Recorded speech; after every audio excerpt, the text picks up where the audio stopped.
issues with collation, particularly in local governments in which the number of voters were the highest in that state, and that, cast aspersions on the conduct of the election. And we hope that that will not repeat itself in Ondo State. And we hope also that, given the fact that collation is the weakest link in the process, that this number of police that have been deployed, immediately after the conduct of the election at the polling unit level, they will migrate, they will migrate them to the collation centers and fortify those collation centers such that nobody will go and mess up with the collation process. And of course, collation and centers then, are not of moved. course, learning from Edo, we also hope that the logistics will be fine-tuned, that members of NATO and AURTW will see their roles as that of national duty. Whenever we come here and discuss elections, we look at it as a national assignment. Okay. The attitude should be that, look, yes, you are going to get some money for doing that, but you should be informed, by the fact that this is a national assignment that calls for dedication and commitment, and they should always bring that to bear in the conduct of their conduct. And I think also that INEC should escalate its MOU with these organizations to that of a contract. Okay. There should be consequences for failing to deliver, especially when you are supposed to deliver vehicles that are in fine fettle. Then you now bring decrepit vehicles that cannot take off from point A to B, or when you take the ad hoc staff to the polling units, you abandon them there and to their own devices and then go your way. So I feel that there should be consequences for such derelictions, okay, on the part of those that are supposed to perform those roles. All right. Thank you very much, Nick, for those, your opening remarks there. And you have raised a lot of issues, which I know that the REC official in Ondo will be able to respond to. But before we go to her to speak on some of the issues that you talked about, the issue of collation, the issue of involvement of even traditional, institutions to engage, with the voters and all that. But let's come to Dr. Uzoma now. Dr. Uzoma, we're looking at some of the issues that are likely to drive tomorrow's election in Ondo State. Do you have any particular concern that you think may not actually work out well, and how do you think they should go about it? Well, really, firstly, we must appreciate the candidates so far. They've not been violence or using vulgar languages in their campaigns, which also informed that the election is expected to be peaceful. And Ondo is very strategic and shares a border and a lot in common with Edo State, including courtism in areas of Akoko and what have you. But, the challenges we are facing today, it appears that the people are no longer concerned with the activities of the politicians and what have you. They are after fending for their families, but that does not rule out the fact that you still have pockets of those who would want to foment violence and what have you. The police are ready and other security agencies. And you will also discover that in our own environment, something is very peculiar in the sense that it is a state that is being governed now by the ruling party, quote and unquote. And there is no much pressure from the opposition, because even the incumbent governor, who is now vying for his own elected post, enjoys mutual relationship with it. So he understood the terrain. Unlike Edo, there is no issue or problem between the governor, the deputy, and what have you. They seems to be working in synergy. And the state, the way we handle our politics here, wouldn't want to shift away from what you might call the federal, so that they can enjoy all the goodies that come for the good of the state. So that is actually working for them in terms of the campaign. And the Commissioner of Police in that state before now and the AIG that covers the zone, they've been very apt, effective in their police. I have as a person is, why must we deploy over 30,000 of police officers? 36,000. 36,000 of police officers for off-circular election, like Ondo State. that means we're actually admitting that we foresee problem. You see, one thing about election is that when you have high number of security person, it creates this sense of anxiety or problem that it affects the voters. A good percentage would rather stay back when they see a lot of officers other than coming out to vote. They believe that that means there is actually security report that there will be problem. And nobody wants to be victim of a stray bullet. So that is an angle that we must look critically. All right. When you deploy 36,000 on off-cycle, then when you now have national elections, then that means there will be a wide gap. So you must start from the off-cycle election to know how to reduce the number of personnel, whereby a situation, officers from the state command and the supporting other security agents should be able to help. All right, thank you. Would you differ, of course, when we return from Accra, we need to get back to the resident electoral commissioner there now. You know, they need to attend to some other assignments, so they may leave us before the end of the program. But I'd like to get to the rec now. Madam Oluwatoyin Babalola, I'm sure you listened to Nick Dzang when he spoke earlier, talked about some of the issues, you know, that may crop up on the part of INEC. I'd like to hear your response about that. And then I want you to speak concerning the IREV.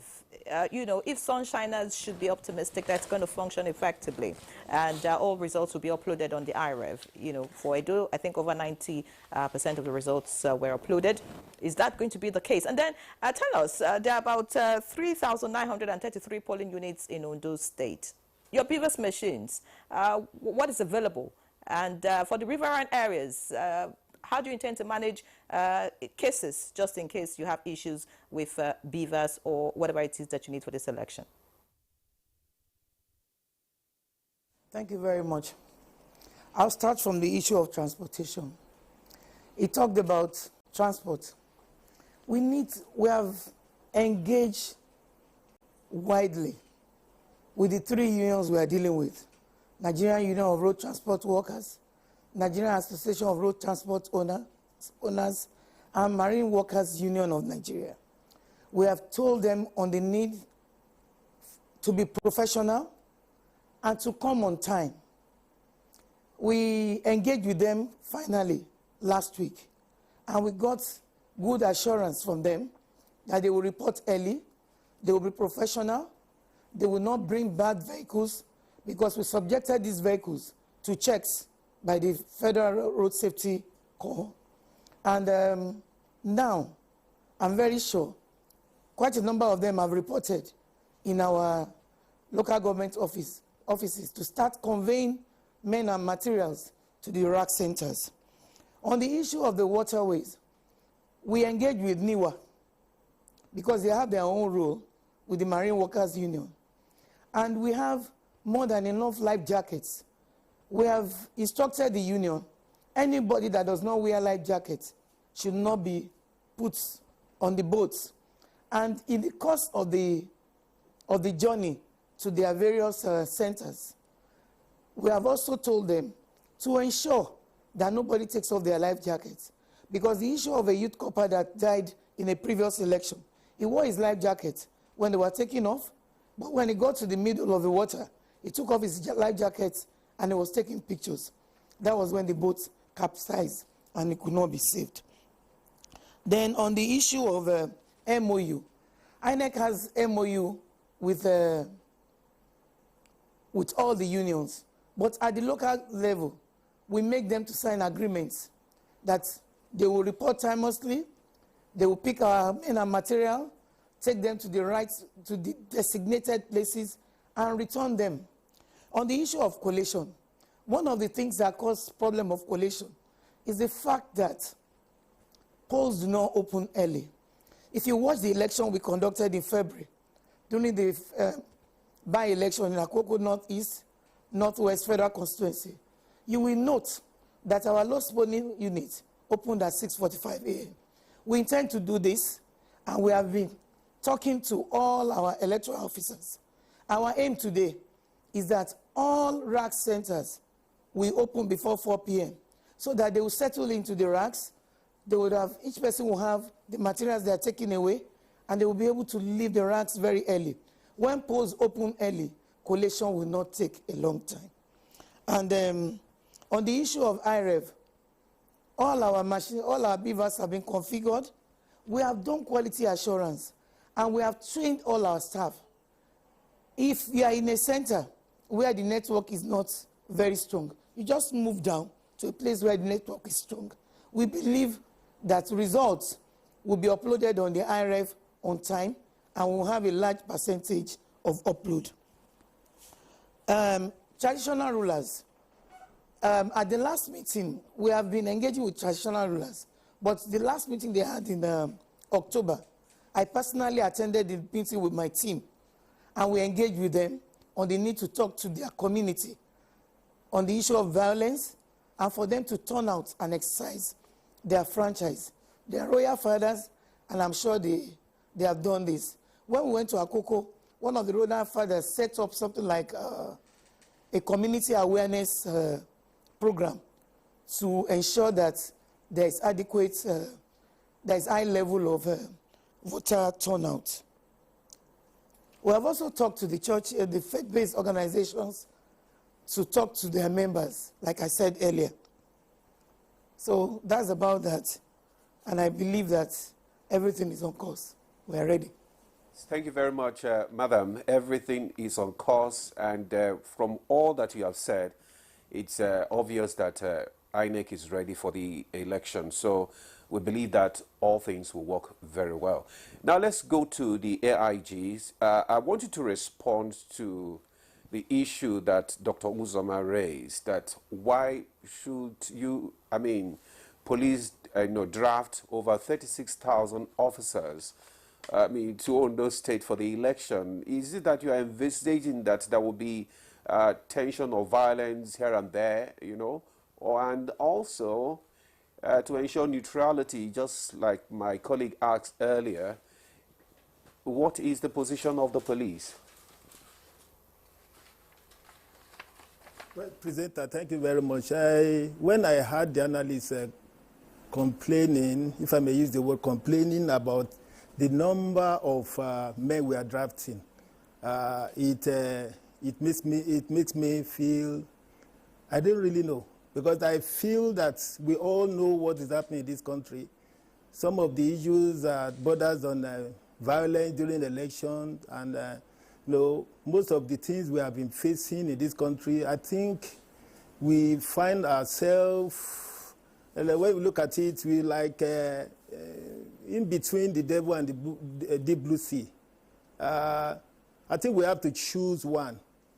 I believe the men that we are sending to the field are not threats. The actual threats, which the people understand, are the what do you call it, the miscreants who might likely want to hijack the process. And that's the reason why we have to work against that kind of situation. I believe that we have gone through threat analysis, and we believe that deploying enough men will be in the best interest of the election, having a very peaceful and credible election. If we do anything otherwise, we may be like preventing, trying to cure when problem arises. We'll be trying to look for how to solve the problem, but prevention is always better than curing. So I think it is better for us to put all our men on ground and ensure that the whole place is secured. We are not going to put arm-bearing officers at the polling units. There is no threat of holding rifle or gun where you are voting. So there's no reason why anybody should be afraid to go there to cast his ballot. We just have to do the right thing, which I believe we will do. There's no going back. 36,000 men have been drafted, and people know that the police is not a threat to them, but they know their threats. Their threats are those who want to scuttle the election. Whether they are, We just have to prevent that kind of a situation, and that's what we are trying to do. We have done it before, and we are going to do it now, and by the grace of God, everything will work for the good of all of us. Thank you very much. AIG Asabi, you have said that it's important to have more men on ground to deal with security situation. But I want to ask, what is being done about the welfare of these men? I mean, in the past, we've seen reports, we've heard these police officers complain of allowances not being paid, not being, properly taken care of while they're on this kind of official assignment. In Ondo, what is the situation? Because how they will deliver tomorrow at a post depends largely on how they are being treated. So tell us, what's been done about the welfare of these men? The men we are motivating them. We are motivating them. We ensure that before the end of the election, the payment of allowances will have been completed. Between now and the election day, which is tomorrow, I believe everything will have been settled. The authority is working to ensure that nobody complain at the end of the day. Everybody will receive his stipends. So there's no cause for alarm in that aspect. We have motivated our men, and we are going to mobilize them. They are all ready. They are all willing to work, and they will work very, very well. Okay, thank you very much, AIG. Thank you. All right, we'll come back to you later, but let's go to Ezenwa now. And Ezenwa, earlier on you were talking about some of the issues that may likely drive tomorrow's election. And also, I want you to speak on the role that party politics and alliances will play in shaping tomorrow's election. I was, zeroing in on the factors that I think that if they cooperate effectively with INEC, that would help us to get the kind of election that we're looking forward to. Number one would be the vendors that I talked about, and I think that some explanation have been put forward. But what we know is that sometimes they provide vehicles for inspection, and then on the real day, they withdraw those vehicles and bring out rickety vehicles. And then in Edo, one of the big challenges that we saw was shuttle, where the boss will have to go drop off the ad hoc staff and the security personnel, and then come back to pick some people. That's affected. So that has to do with the effective oversight of the electoral officers in the local government to make sure that they are in sync with what the resident electoral commissioner has promised the people of Ondo. The next very important stakeholder will be the security agencies. We know that if they cooperate, and I'm happy that the AIG has used the word professional. If they are professional, if they are alive to their responsibilities, they will be able to support INEC to be able to move materials from the rack centers to the polling units on time.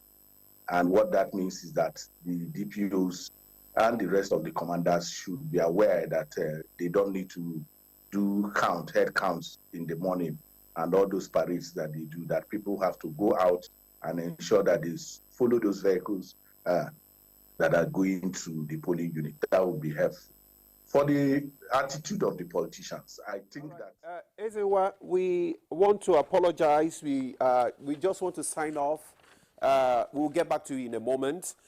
Just that we are receiving the instruction that the AIG and the REC officer they're about to leave now. We just want to thank AIG Abiodun Ashabi, Assistant Inspector General of Police, Nigeria Police Force, Zone 17 Headquarters. Thank you very much for coming on Good Morning Nigeria to give us tell us how ready the police is. Also, we want to thank Oluwatoyin Babalola, Resident Electoral Commissioner, for the election. Thank you so much for your contribution this morning. Thank you. So let's go back to Ezenwa so that he can conclude his thought. Yeah, so those factors working together will help us to deliver the kind of election that we look forward to, in those states. The politicians, the reason why it's a bit not too tense is because of the nature of this contest. You remember that the incumbent is completing a tenure, and in my view, there seems to be some sort of elite consensus to get this phase over with. But all the same, the bigger challenge has been the influx of governors and party bigwigs from all over the country descending into Ondo, and what that means for the election. I think that we have to find a way in which we can keep these people in their states, so that if you do a count of the number of SUVs that are in the city in the last 2 days, you would not you begin to doubt the whole poverty capital of the world, badge that we wear. So and all of that means that election has become an incredible industry for us. We will need to have to deal with that in a way that shows and gets the citizens to believe that this democracy can work for them. That for me is critical. But more importantly is that the people of Ondo State, you will have to use this election to touchlight the fact that we can have peaceful, credible, fair, acceptable, and inclusive election. And their cooperation with INEC, the cooperation of the political actors with INEC, and the security agencies will help to provide that environment that we need for peaceful, credible elections. All right. Many thanks, Ezenwa. But I'd like to stay with you quickly. You talked about, being a big industry, politics, elections, and all of that. But I want to know, on the part of the electorate, do you think they are moving with this big industry in the way we expect them to move? Quickly take you back. In 2016, where we had about 1.6 million registered voters, just only 580,000 turned out to vote. That was even good, because in 2020, when we had 1.8 million registered voters, only about 570,000 turned out to vote. So there was a decline in voter participation. This time around, we have over 2 million registered voters. What do you think is likely going to play out tomorrow?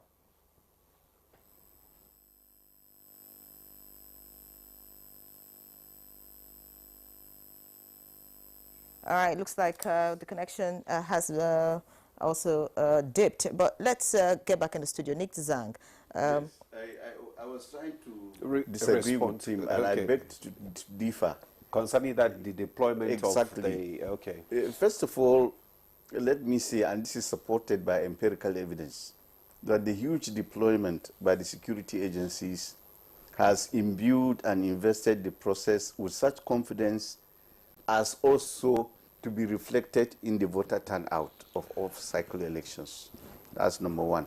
Number two, we need also to appreciate that for each... But that didn't play out in Edo. Pardon? That didn't play out in Edo, talking about voter turnout. Yes, it may not have played, but there were other considerations, like it rained on that day all over the state, so that could have been a consideration. But what I'm also saying is that we also need to appreciate that for each polling unit, you are deploying 4 policemen. And we have 4,154 polling units plus collation centers in this election. We have 3,933 polling units. So you multiply those centers or units times 4. And in the instance of collation centers, you have more. But you know, the question will be in a general election where you cannot deploy that number of police officials. What happens? I'm coming to that. Now, also don't forget that between 2019 and now, more polling units have been created across the country. And these polling units have to be provided for. And that explains the increase in the number of security people being deployed, as per minimum of 4 deployed to each polling unit. plus the number of extra polling units created since then. Number 4, you also have to look at the nature of Ondo State, where this election is going to be conducted. It is bordered by about 5 or so states: Delta, Edo itself, Osun, Ogun, Lagos, and the Atlantic Ocean. So the large swath of land, and then, like I said, the Alape River stretches from Ilaje to the Atlantic. And you need not only to secure the polling units and the registration area centers and the collation centers, you must also secure the outer cordon to make sure that there are no infiltrations from all these borders. And you need to put boots on the ground. Now, number 5, and Ezewa has mentioned it. Thank God, I'm not there, but he is there. And this is a feature, it has become a feature of all cycle elections, in which the political parties, particularly the leading ones, constitute campaign councils led by governors. In each case, you have like 10 to 15 governors descending on the state with their followers of different colorations. And when you have, you know, they say when you have a bazaar, you must expect the visit of pickpockets. And therefore, you must provide for those pickpockets. And that also explains why you must also increase the number of security people on the ground. Okay. Go ahead, finish. Now, finish you raised an issue which I want to address. Yes, in a general election, all those forces of evil, in quotes, that converge in these states during off-cycle elections will not be there. They will be evenly spread. Each of these governors will be in his state battling for his life. So he won't be there in one state, hunkered down in one hotel with his followers, with bags of whatever. He will not have to face his own state. So those challenges will not be as huge as they are in off-cycle elections. So these are some of the challenges, and that's why I said I beg to differ, and these are the reasons. Okay. I can go on and on and on. All right. Okay, thank you so much. When you say bags, you mean bags of clothes or bags of... Anyway, we understand. You don't have to explain. We are on air. All right. Thank you so much, Nick. When you have a bazaar, you should expect... pickpockets. Pickpockets. So we just take a break now. The conversation continues after. Stay with us.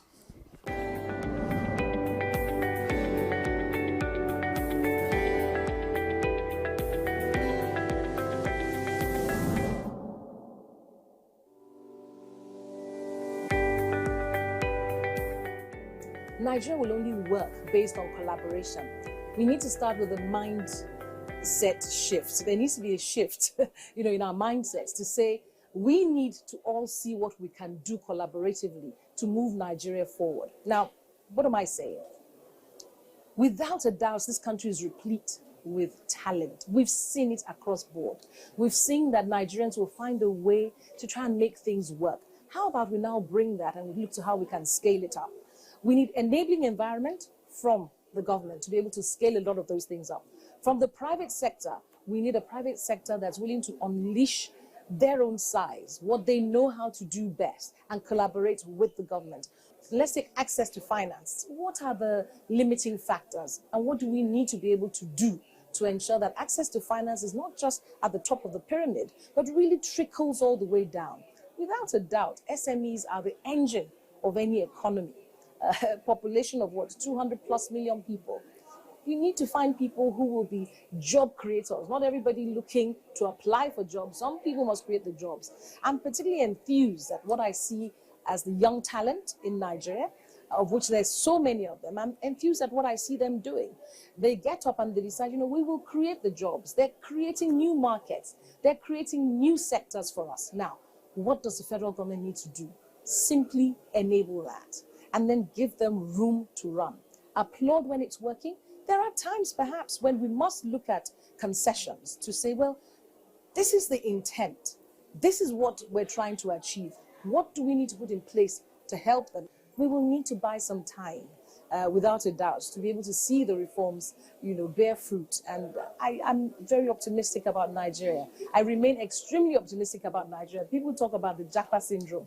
Well, I Japa'd and I Japadad. No, I didn't actually Japa, but I worked abroad and I came back. There are many stories that abound of people who worked abroad. We were doing really well, but we felt we had to come back to contribute. I believe that we must allow the innovation and the talent in this country come to the fore. If you look for the silver lining, you will find it. And therefore, what I think that Nigerians can do individually is this. Rather than us, sit in our different armchairs in our different living rooms across the country complaining, look at where you can plug in. There's a dearth of, whether it be volunteers or voices that both critique and proffer solutions. We need to redress that balance and look for a lot more who are willing to proffer solutions. I believe that there are many platforms by which people can contribute. It starts with us deciding, you know what, this is my country. I should have a say. I have something to add, I have something to contribute, and everybody does. The countries that are doing better than us across Africa, they don't have better people, they don't necessarily have better resources, they don't necessarily have better management. Perhaps they have a better followership, where the laws have been laid down and people abide by it. Where, for example, you have decided collectively as a whole that we will be a nation that will be devoid of certain things, and people actually do deliver to that. I think that's what people should ask themselves. In their own corners where we cannot see them, are they doing those things that they're trying to hold government or private sector or CSO accountable?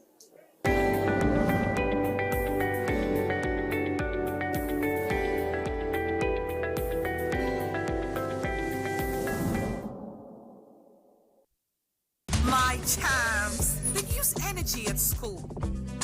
Your champs need nourishing energy. Give them the new and improved Milo at breakfast. It has nutrients that support energy release. Milo!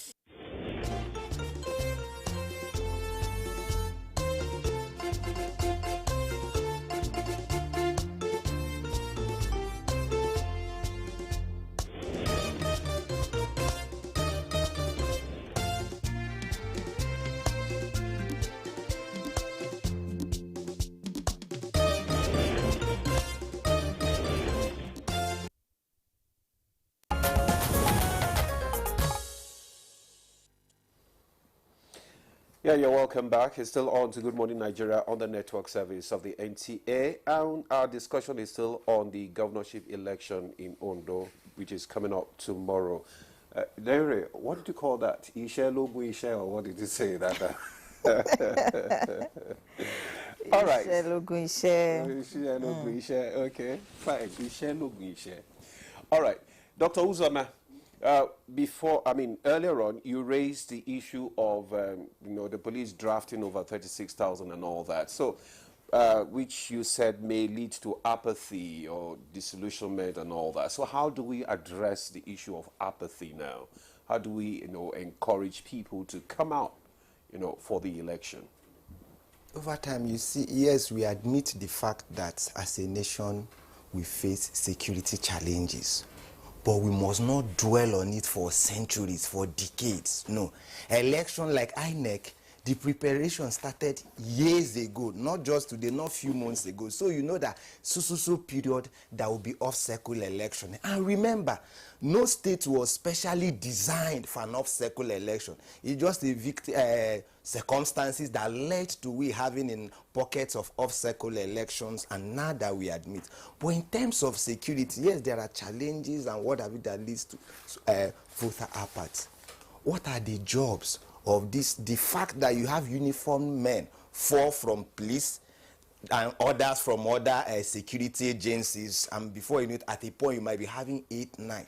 Of what impact? We've seen situations where it doesn't really stop those who ferment trouble, those who move away, but yes, it gives us good sense of security. We appreciate and we need more of it. But again, we also need to go back to the drawing board. Can we really remember it's vote, not violence? Can we really have elections whereby we have few presence of officers and we still have effective, peaceful elections. There are other maybe forums where we raised issues where for these same officers can also, they have right to vote on election day. We should be able to inclusiveness, because whatever policies that are made in this state, nation at large, also affects them. They don't live on a different political climate or different economy. That's number. Another side of it, in terms of that voter apathy, what do we do? Like, I've visited a couple of states in terms of election. You still have those, a good percentage, who have that fear because of that perception that when you have this is. But if over time the security agencies have been able to take care of courtism, criminalities, that you know that, oh, in this state we can stay like a month, 2 months without information of any maybe breaking and entry, snatching of phone, attack of INEC facilities and other. You see the people who have a relaxed mind on sense of security, and on election day you will see large turnout. Okay? Then if you also link it with maybe the influx of the VIPs, that's another sense of apart. Oh, they know how they do their things. Do you understand? Now that here and all that, at the end of the day, they've already decided the winner. And just like every other, I have problem that you have an off-cycle election, a governor will leave his own state, and you flux into another state, stayed overnight all through the election. It doesn't really help our democracy. All right, many thanks, security-wise and what have you. Thank you, Dr. Uzoma, for your thoughts on that. I do not know if Ezenwa is back, if his connection is better now. All right, Ezenwa Wago, I hope your connection remains clear. If you got my previous question to you, you talked about, election and politics being a big industry, and it looks like just the politicians are benefiting from it, based on what you have said. But where would you want to place the electorate? I'm asking that, on the background of the fact that looking at previous elections in Ondo State, I already quoted the figures, the turnout of voters. In 2016, about 1.6 million, just 580 voted. In 2020, 1.8 million, just 570 voted. There was a reduction in voter participation. This time around, we have over 2 million. What I would like going to see play out on the field tomorrow? Well, we have 2 million, about 50 voters, but about 1.7 million of those collected their PVCs. Election is not compulsory in our country, it is voluntary. And so there are many reasons why people, collect PVCs and don't vote. First, they are lied to that the amenities that come to their community has something to do with their voting strength. You also have a situation in which the PVC is also an identity card. So when you match that together and then you begin to have that expectation on the strength of, the registration and the PVC, you must factor in that there are many other reasons why people will, register. Driver's licenses are expensive. International passports are very expensive. This as a means of identity is free. So if you understand that, you will now also be able to be nuanced when you are discussing voter apathy in relation to voter registration. That's one part. Then the second thing is the fact that the use or the obscene use of money in elections is also now the reason why politicians target a particular number that they can buy. And so they are very clear about that. They mobilize the number that they think will help them win and find the resources that can help them do so. So when you hear that they are buying votes for 5,000, 10,000, and then you look at that number and then you multiply what that means in terms of figure, you then appreciate sometimes why you see the numbers that you see. One big conversation that needs to happen in Ondo is the obscene use of money, which we call vote trading. And you know that in Edo, it has taken very strong roots, and when it crossed to the southwest areas, it became what you call the Boko Sebe, vote and make a pot of soup. And even pre-election assessments that Yaga did reflects that there are already, signals that there are voter inducements earlier on, though not covered by the law, because the law talks about trading vote buying within the presence of the voting area. But pre-election assessments has shown that in some local governments already there are inducements of up to 2,000 to 5,000.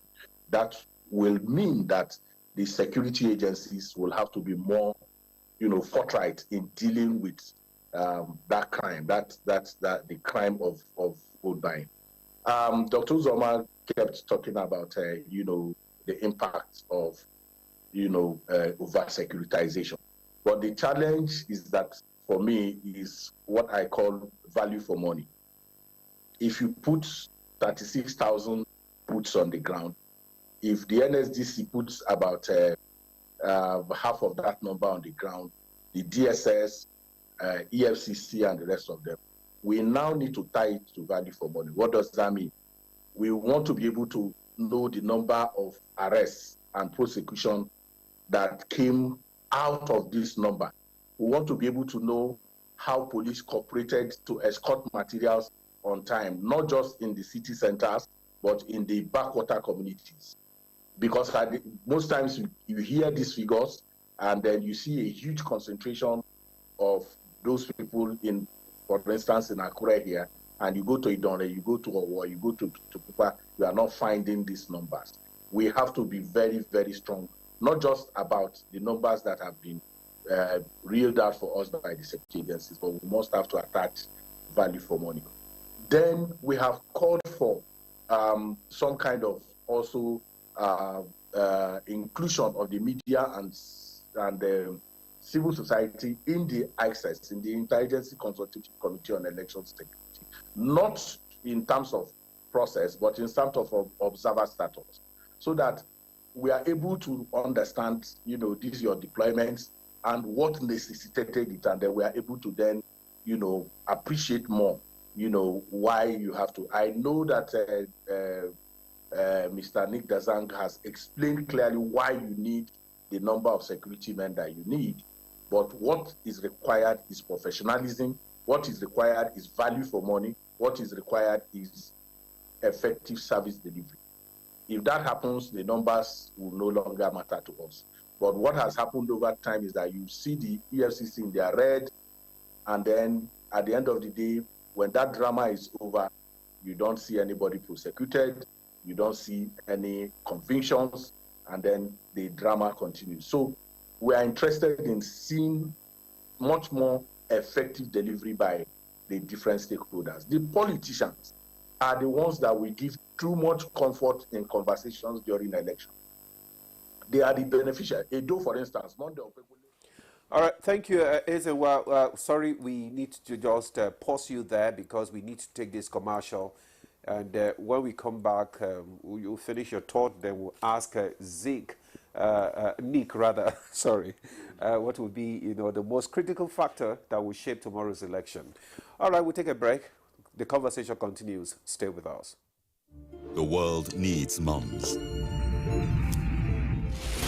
With a splash of golden terra oil, a mom can transform a frown into a smile. Change no thanks into yes please. Resolve family feuds without blowing a whistle. Providing tasty family meals is all that matters. Where there are moms, there is love. Golden Terra Oil, or pure love. No buy am. But why? No see say this big bull bag of rice no get the new big bull holographic seal. Not true. Introducing the Big Bull Holographic Seal Tape, your favorite authentic Big Bull rice, 50 kg and 25 kg. Now with holographic seal tape. This is to ensure you get the premium product from Big Bull Rice. Do not buy if the holographic seal tape is not on the bag or is broken. Big Bull Rice. Tasty rice nourished you. Yeah, thank you for staying with us. You're still on to Good Morning Nigeria, and our conversation is still on the Ondo governorship election coming up tomorrow. Okay, Nick, you know, I asked, what do you think will be the most critical factor that may likely shape the outcome of tomorrow's election? We don't have much time, but you can just... I think there are two things. Okay. And one of them is the elephant in the room, which is logistics. Okay. Logistics. Okay. The polling units need to open early. And what is crucial to that is if ad hoc staff are delivered to these polling units on time. If the boats leave on time and the polling units open on time, the elections take place on time and collation begins on time. These are crucial. And then also the professionalism of the security agencies. Okay. If they do their job professionally, you know, because we have seen in previous dispensations using Edo as a parameter, that the beavers worked seamlessly, RF worked seamlessly. The staff, the ad hoc staff, you know, did their job professionally and with proficiency.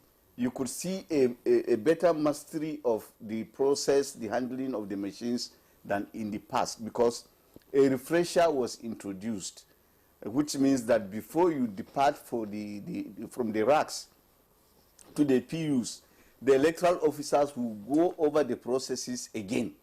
And secondly, the Commission and the EU have worked out, you know, an app that is given to all the ad hoc staff. So if you forget the process, you just go through the process on your Android phone.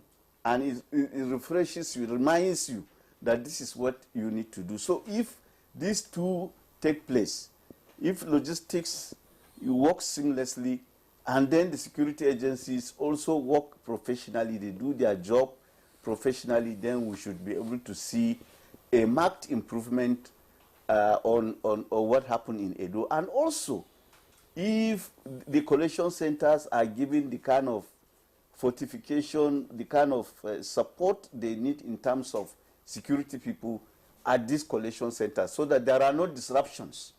Once we have that, then I think at the end of the day we'll have an election that will be transparent, credible, and will also help INEC to earn the trust that it has lost in previous elections. All right, many thanks, Nick Dzanga. Professionalism and, of course, logistics on the part of INEC. I'm surprised you didn't mention what's in the bags, because when Ezenwa was speaking, he talked about vote buying as being a very critical aspect of our elections. In Edo, we saw it, and I remember, you know, speaking with election observers in that election, they said vote buying had gone to a spiritual level, you know, to a point where, you know, you may not even be able to detect it. So how does that shape our election, and how would that shape this election? It affects it a lot. And you see, the thing is that the politicians are always ahead of the Commission and the security agencies. What I've seen, like the last time I was in Ondo during the 2020 governorship election, was that most of the vote buying took place in advance of the conduct of the election. Wrappers, monies were given out a week or two in advance. I went to one restaurant to eat, and lo and behold, I saw wrappers being distributed a week to the conduct of the election. And then I came out. I was discreetly asking one or two people, what is really happening? They are canvassing for votes for a candidate. And, you know, I couldn't believe it. So these things take place, it is not on election day, even though some of these things take place on election day. But these things take place in advance. And so the security agencies and INEC must be proactive. They must be on ground and forestall all these things ahead of time. And then people need constantly to be educated, to understand that, look, if you take Indomie, you take noodles or wrapper, somebody goes there, he will be there, he will not account to you, he may not have to deliver. But if you reject those things and insist that he repairs one road, he repairs a hospital, he puts in place a school for you, that will be there for years to come, for generations. If people are made to understand this, then they will now understand that they don't need to collect monies that they will expend in 1 or 2 days. But you see, a hungry man would ask you, or rather would say, a pot of soup he sees today is better than the schools and whatever it is. A bed at hand is worth more yes, than but you need to let him understand that that is even a better soup. You know, that one is even better garnished. All right. Okay, thank you, Nick. Let's come to Dr. Uzoma now. Tomorrow's election, there will be a winner and there will be losers. Absolutely. Now, how should they just, handle the situation to ensure a smooth transition? Yes, everything still falls back to the same security, where the police is the lead agency. And I am happy the election is being coordinated by Deputy Inspector General of Police, who is from the Southwest Zone. And you have the AIGs and you have a CP manning each of the local governments. So on that aspect, I can guarantee you that election day and after election security would be guaranteed. All right. Dr. Uzoma, because of time, we need to wrap up the conversation, but let's quickly get to Ezenwa now. Of course, I cannot end this conversation without talking about women. No female candidate. We only have one female deputy governorship candidate. It's supposed to be two, but I think that the SDP defected to the APC. So we just have one, that of the Labour Party. Are we really ready for the conversation of women in politics? Ezenwa, as we wrap up the conversation. I think we should talk to the political parties. INEC does not nominate candidates, and that's part of what the discussion I've always had with you, that oftentimes we look for the soft target. The soft target in an election is INEC. The people who have responsibility to, have inclusive, political processes are the political parties who nominate these candidates. When they do not play level playing ground, they make the choices that are available to the electorate to be one that is not that doesn't have a gender lens. So it's a much more deeper conversation that we should have. The people of Ondo on Saturday will have to show the difference in terms of whether they can, clean up some of the little issues that we have had in past elections. And I do know that the investment that INEC made in this very election in terms of testing out mock accreditation in 12 polling units in 6 local government areas is something that they have not done before, with the INEC chairman himself physically present, ensuring that all of this. And I started with the fact that the disposition of the resident electoral commissioner in an off-cycle election will determine the kind of outcome that you have. All right, I like that comment, and good to know that the rec is a woman. So that's a fine place to leave the conversation.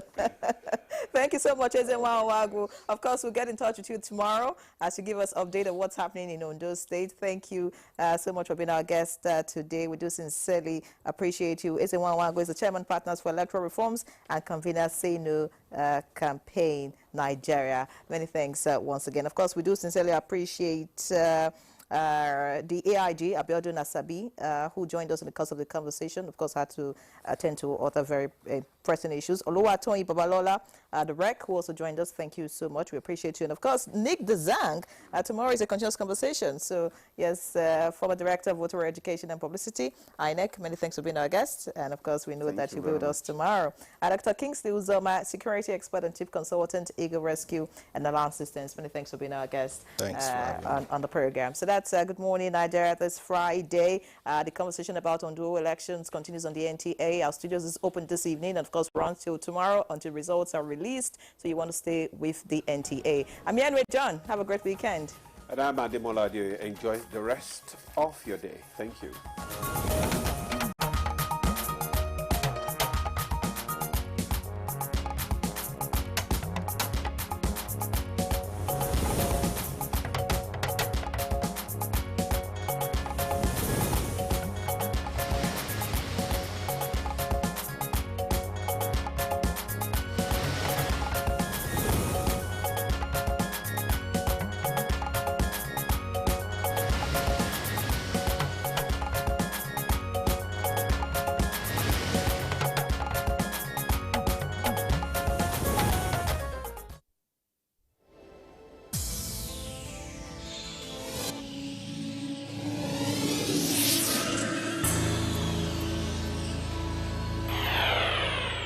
NTA.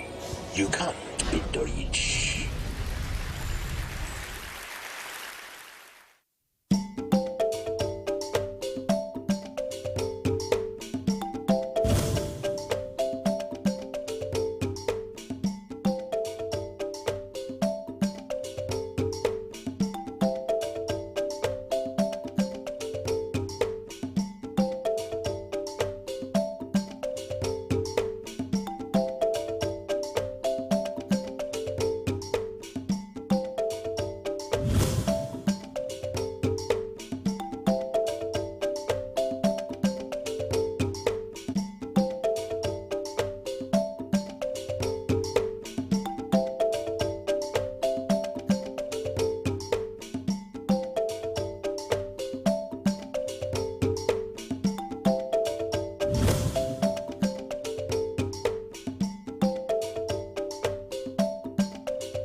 Although social media as a channel of communication is inherently harmless, it becomes harmful and damaging when used without discretion and thoughtfulness. Bad social media users spread rumors and fake news without verification. But good social media users stop, reflect, and verify information before sharing it. Be a good social media user. Stop the spread of fake news. Verify the authenticity of your source and use social media responsibly for a better Nigeria. This message is brought to you by the Nigerian Television Authority, NTA, in collaboration with the National Orientation Agency.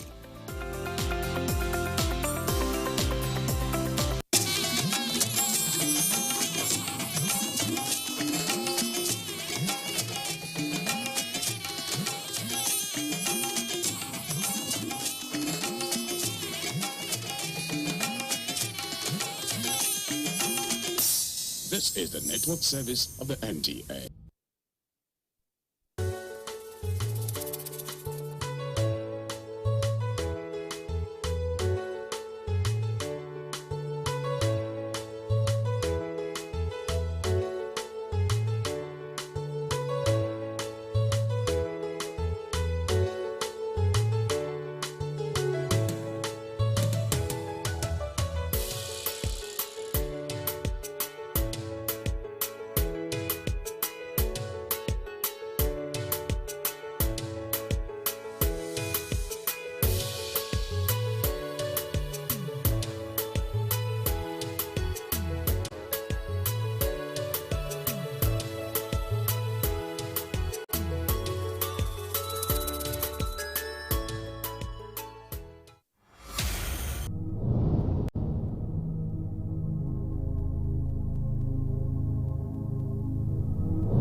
Nigeria is a country blessed with both human and natural resources.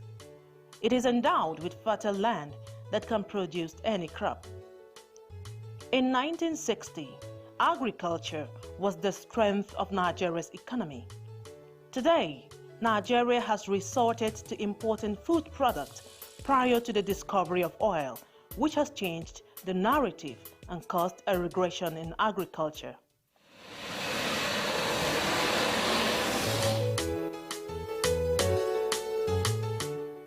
Plateau State is known to be a state of variety. The state is blessed with rich mineral resources, beautiful tourist centers, cultural festivals, and a good favorable weather and climate conditions.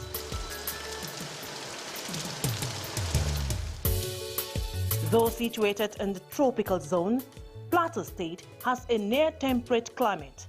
The climate conditions of the Jos Plateau allows modern plant breeding and livestock farming. Plateau State is actually involved in agricultural activities from the aspect of livestock production, from the large ruminants, the small ruminants, and even the macro livestock. Livestock farming is one of the oldest economic activities of a man, started by early man. It guarantees food supply and other animal products without going to the forest to hunt. The practices have largely shifted to intensive animal farming. It is also sometimes called factory farming, and over 99% of livestock are now raised in Plateau State, one of which is rabbit farming.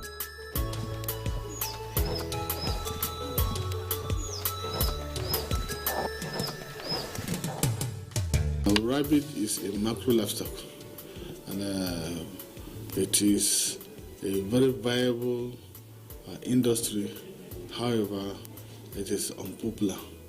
It is unpopular because not everybody appreciates the value of the product emanating from the rabbit. A lot of people keep rabbit as pet animals. Only few people appreciate it from the protein value. But gradually, people are beginning to appreciate rabbit even as medicinal protein source. You will need to have at least the female, which is called a doe, and then the male, which is a buck. So if you have a male and that's the doe and the buck, that at least you have. So the facilities, for now, we keep them in cages.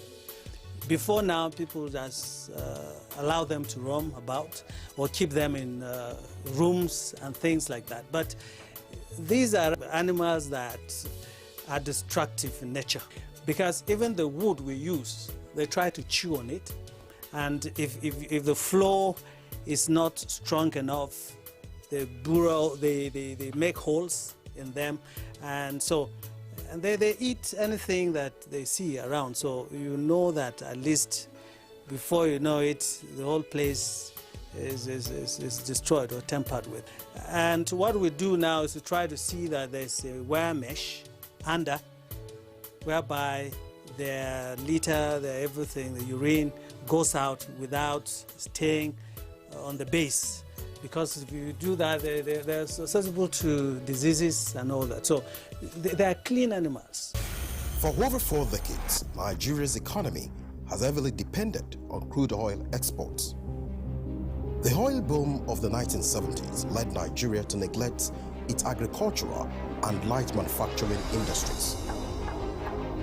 In 2002, oil and gas exports account for more than 98% of export earnings and about 83% of government revenue.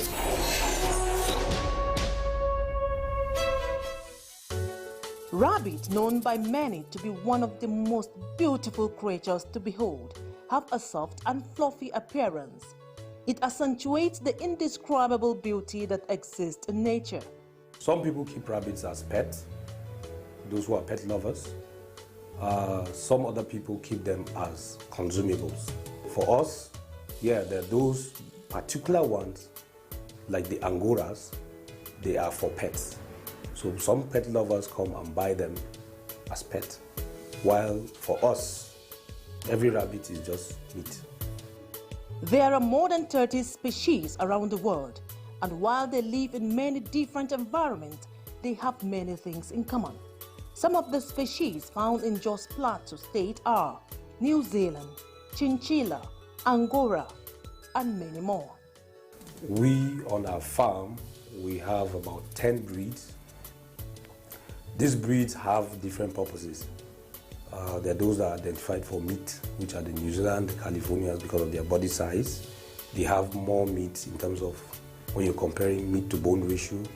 Their meat ratio is usually higher than the other breeds. So that's why a lot of farmers usually demand for the New Zealand, the California, and then the standard chinchillas, those ones that carry a lot of meat on their body.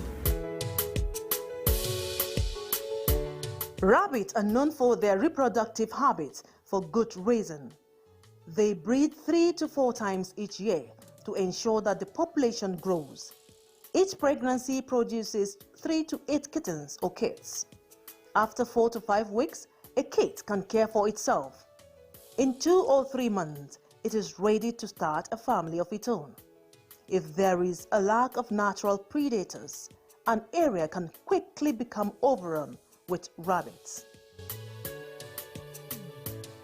They multiply easily, and so like one rabbit can give you 10, 40, little ones in a year.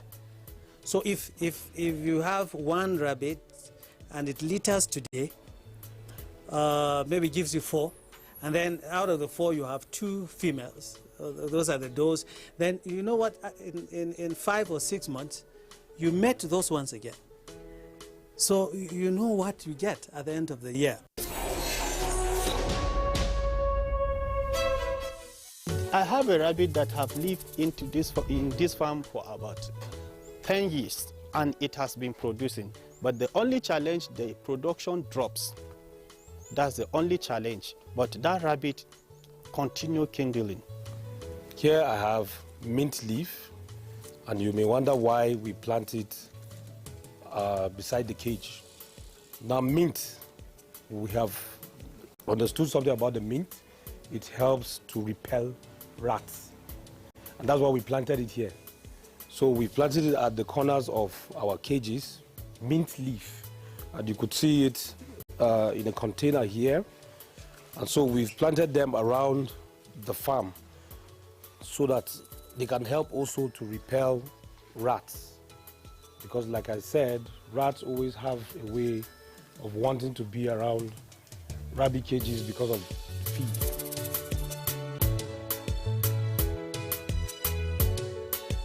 Rabbits are known to be very social creatures and live in large groups called colonies. Domestic rabbits need a regulated environment to protect against heat exhaustion. Wild rabbits create their own homes by tunneling into the ground and include woods for nesting and sleeping. The rabbits are such that they love quiet environments. They don't love noisy places. They like places that are quiet and calm. They don't like being kept and then fed at random. They need that care and attention. They also are so beautiful that they can identify you, the owner, in terms of your body smell. They do that too. Their sense of hearing is very sharp. A lot of people have been making a very, very old, silly mistake. They hold rabbit from the ear. But that's very, very wrong because the ears have veins. So you don't hold the rabbit from the ear, or you hold it from the shoulder, from the back. That's how you pick a rabbit.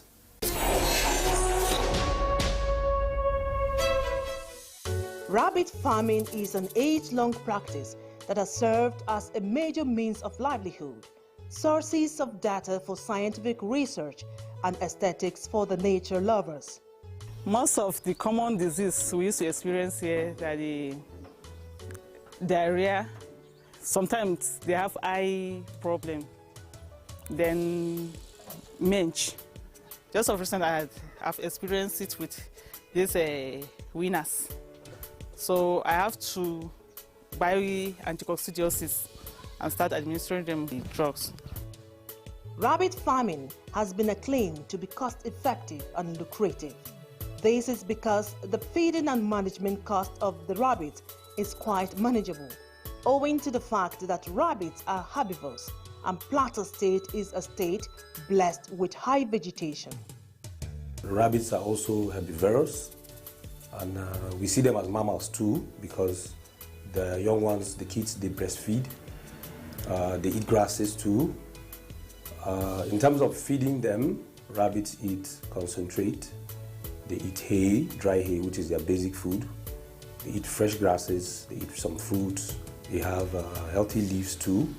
So in terms of keeping rabbits are, I think, are easy to keep in terms of feeding, because you have alternative feed to play around with in terms of rabbits, unlike other livestock. That's the beauty about them. This is a Casey White. We give the rabbit to boost their appetite.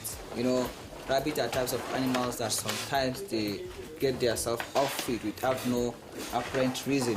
So in that situation, whenever we discover that, we try to give them a booster that will boost their appetite. So now we pick. This one is an intramuscular injection. Yeah, it's a deep intramuscular injection. Now, while she restrained, then I try to find appropriate place to inject. When you are injecting, you aspirate. If there are any, then it's okay. For over 4 decades, Nigeria's economy has heavily depended on crude oil exports.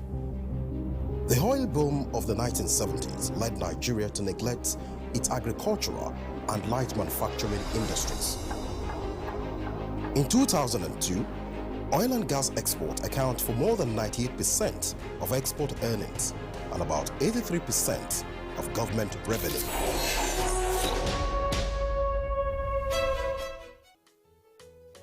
The farming business is one that continually seeks methods that are cost-efficient, cheap to maintain, breed prodigiously, and feasible, considering the demand and supply chain.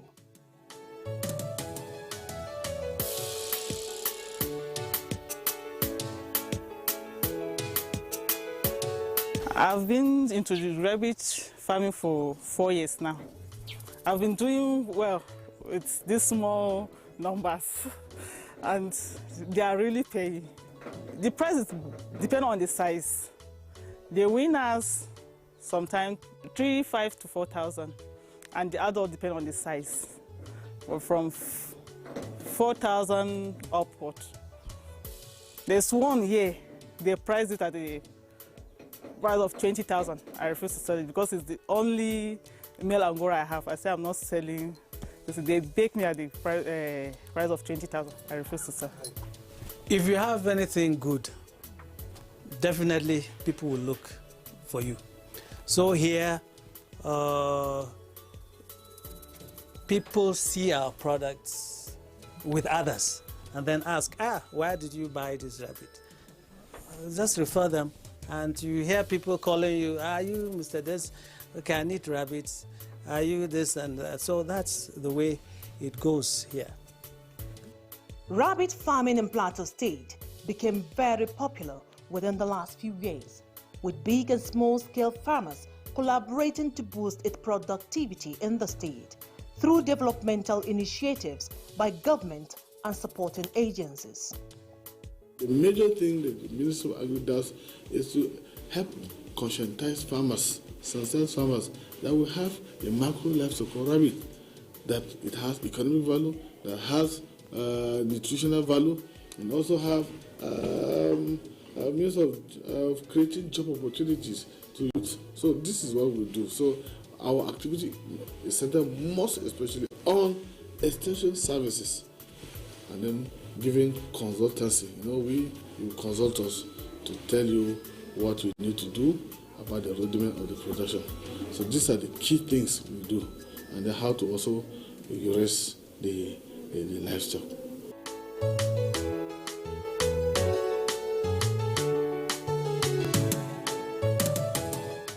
Rabbits can also be referred to as man's little helper, as they most serve as specimens for medical treatment tests.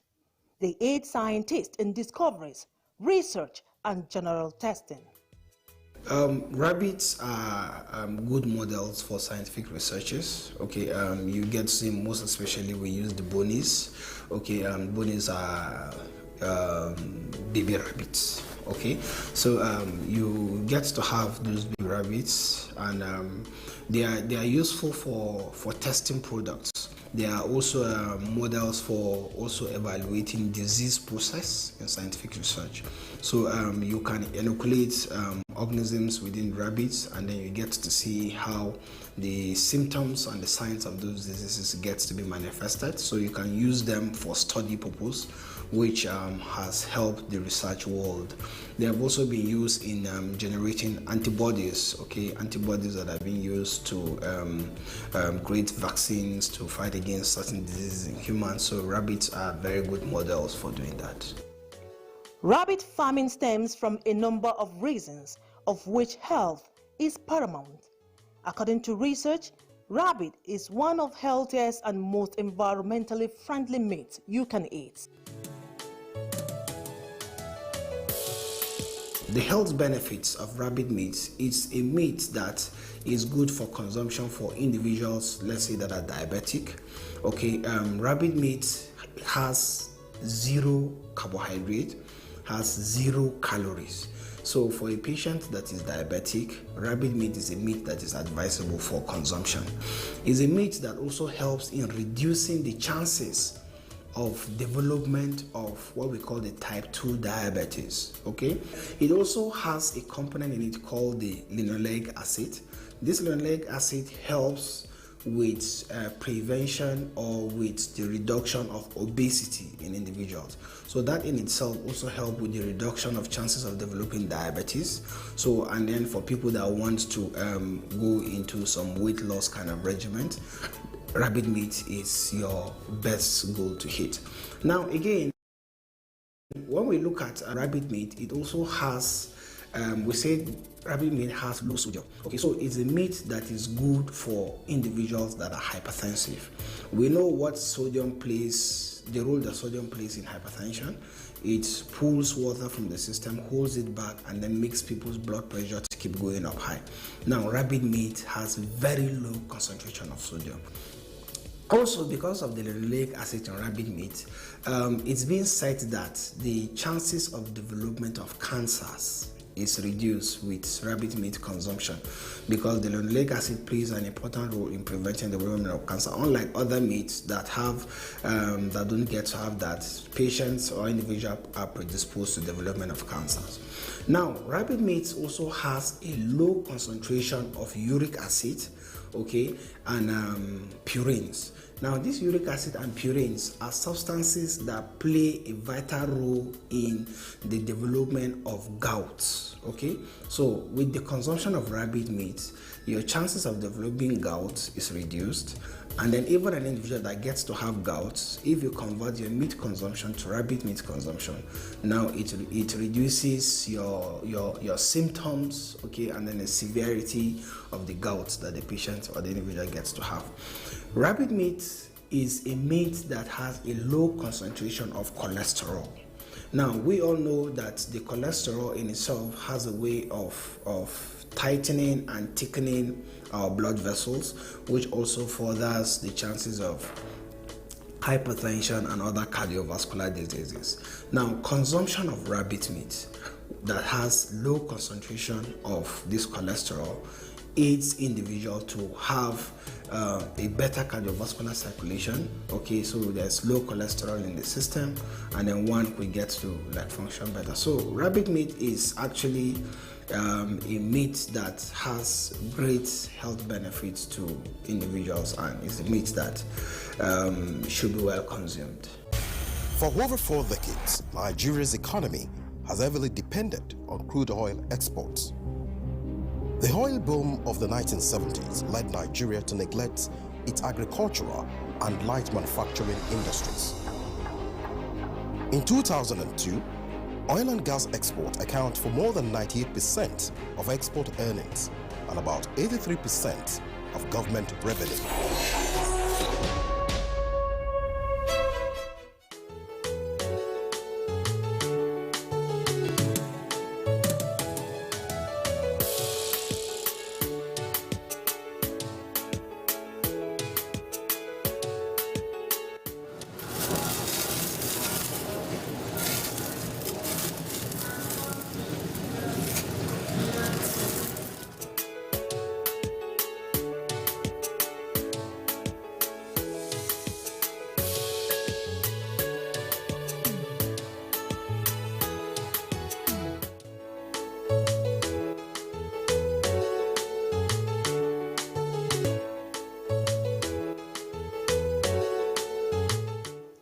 Many people have different reasons for rearing rabbits.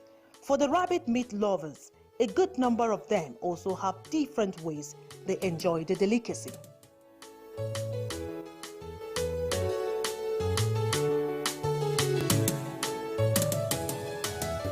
We started thinking inward again. Now that we have the suya, what can we make? What of meat pie? Okay, we started, and then we said, okay, let's try the meat pie. We tried it and it looked good, and people came, they bought the meat pie, and we went further again to say, okay, after the meat pie, what can we do?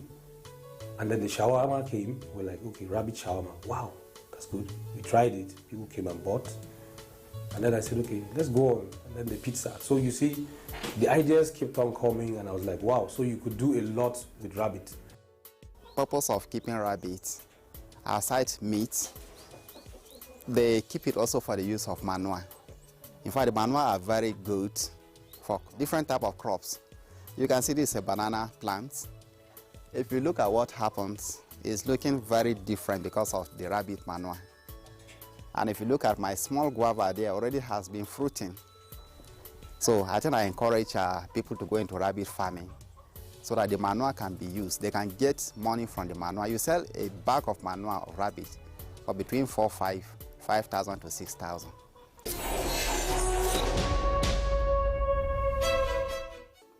Delicately and intricately created, rabbits are surely a sight to behold, and animals almost everybody wants and probably needs to have. We use the rabbit feces as organic manure. I mentioned of the rabbit manure tea, where you soak the manure in water and then you give your plants. That has turned out very exceptional for us. Now, the rabbit urine, you don't apply it directly to plants because of the acid content, but it's very good in terms of also other nutrients that plants need. You could use rabbit urine, surprisingly, as pesticide. If you have such concentrated urine, you add up the water contents. Instead of 1 to 2, you do 1 to 4 as pesticide. And when you're using it as pesticide, you don't spray it in the morning because they're due. In the afternoon, it's sunny. Pests don't come out during those times. They usually come out in the evening. So in evening times, let's say around 4 or 5, that's when you spray your rabbit urine. The beauty about it is the immediate result you see. You will notice your plants stay dark green. They have this beautiful, fresh, beautiful look. And one exceptional thing again about using rabbit feces is that it adds the shelf life of your product.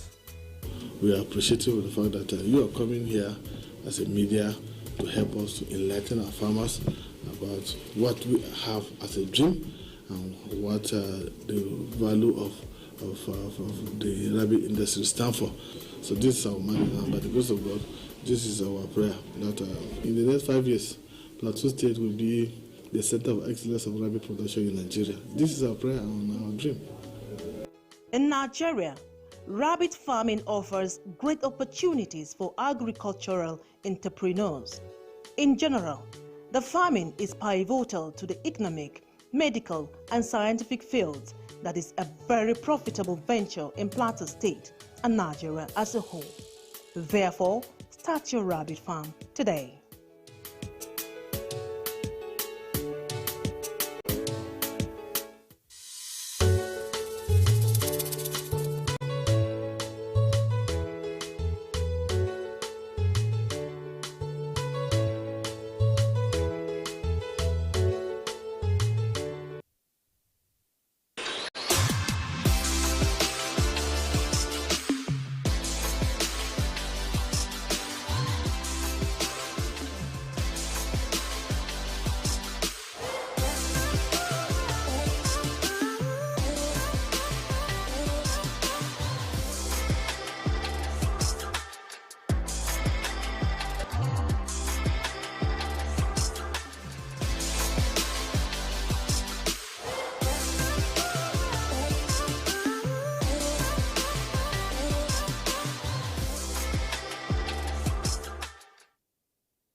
Now breathe in, raise your head up, Welcome to Health and Wellness Tips, where we prioritize your well-being and happiness.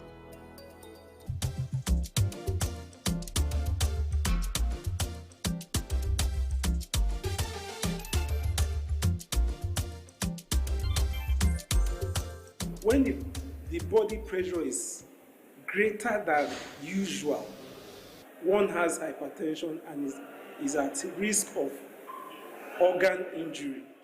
A balanced diet is the key to a healthy lifestyle.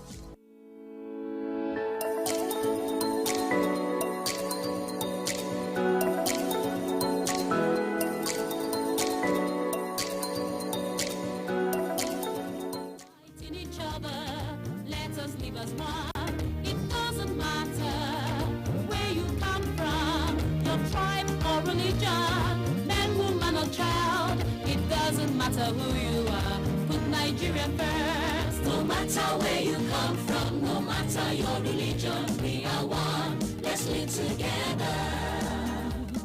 How can we develop when we're always in crisis? Families have become refugees in their country. No matter our differences, show some understanding. No matter where you come from, no matter your religion, we are one. Let's live together.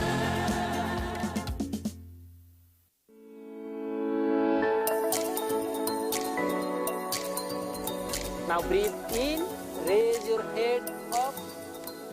Welcome to Health and Wellness Tips, where we prioritize your well-being and happiness.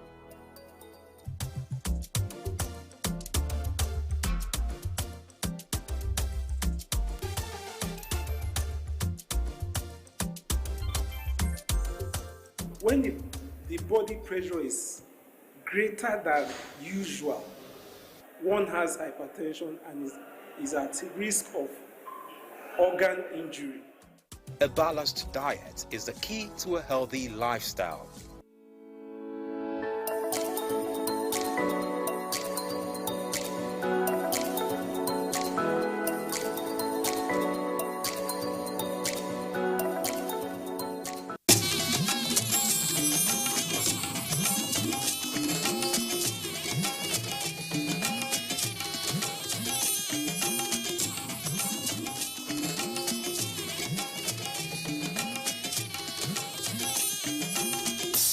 This is the network service of the NTA.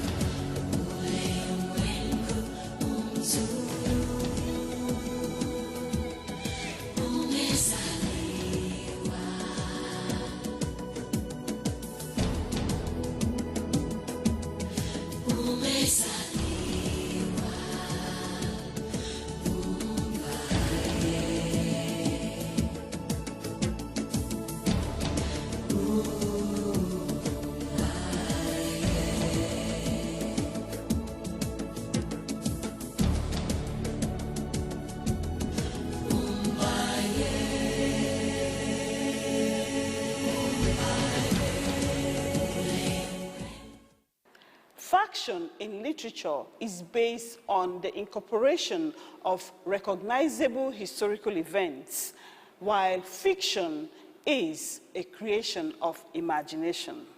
This is African literature on the largest television network in Africa, the NTA. Nena Bassi is still my name, and I'm glad to know you're watching.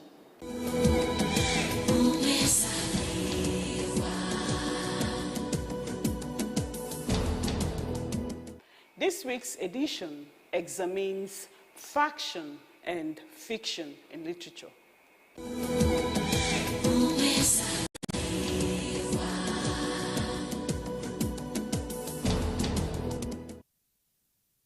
There has long been a tradition in literature of combining the real with the imagined.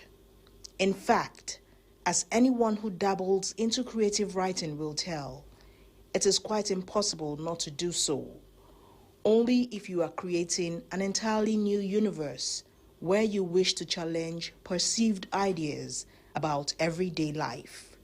Kale Omotosho, known for his commitment to fusing a socio-political reappraisal of Africa and respect for human dignity in his work, Just Before Dawn adopts fact and fiction as a style of writing. This theory that Kole Omotosho engages to write Just Before Dawn is called faction. Now, from the word fact and fiction, that's where the word faction. So facts plus fiction. Now, how factual is this book? In this book, you have the name of Maitamasole. In this book, you have the name of General Murtala Mohammed. In this book, you have the names of characters, let's say military officers who were in the army during the Civil War, because he talks about the Civil War and some of the ironies of the Civil War. For instance, he was saying, some of the military officers says, anyone who does not make money during the Civil War will not make money again. That suggests that there was a lot of looting and also spillage of, or pilfering rather, of the national resource or natural resources of the people that we were supposed to be warring to keep as one Nigeria. So invariably he says the war was insincere, the war was futile, the war shouldn't have happened. Yeah, so these are some of the issues, and so they are facts because they are things that happened. So I have argued in my work that anyone who has sense of history, if you read historical books, let's say newspapers, bulletins and journals published at the particular time that Kole Omotosho's book covers, the chances are that he might even be more historical than these historical documents. The only difference is that he does not use dates and times, which you would have in history. So that is where you have maybe what you call a point of divergence between history and fiction. Kole does not think things work straight in his environment. Therefore, his use of a non-linear plot approach. Plot is actually not linear because the argument is that Kole Omotosho does not think that things have worked linearly in Nigeria.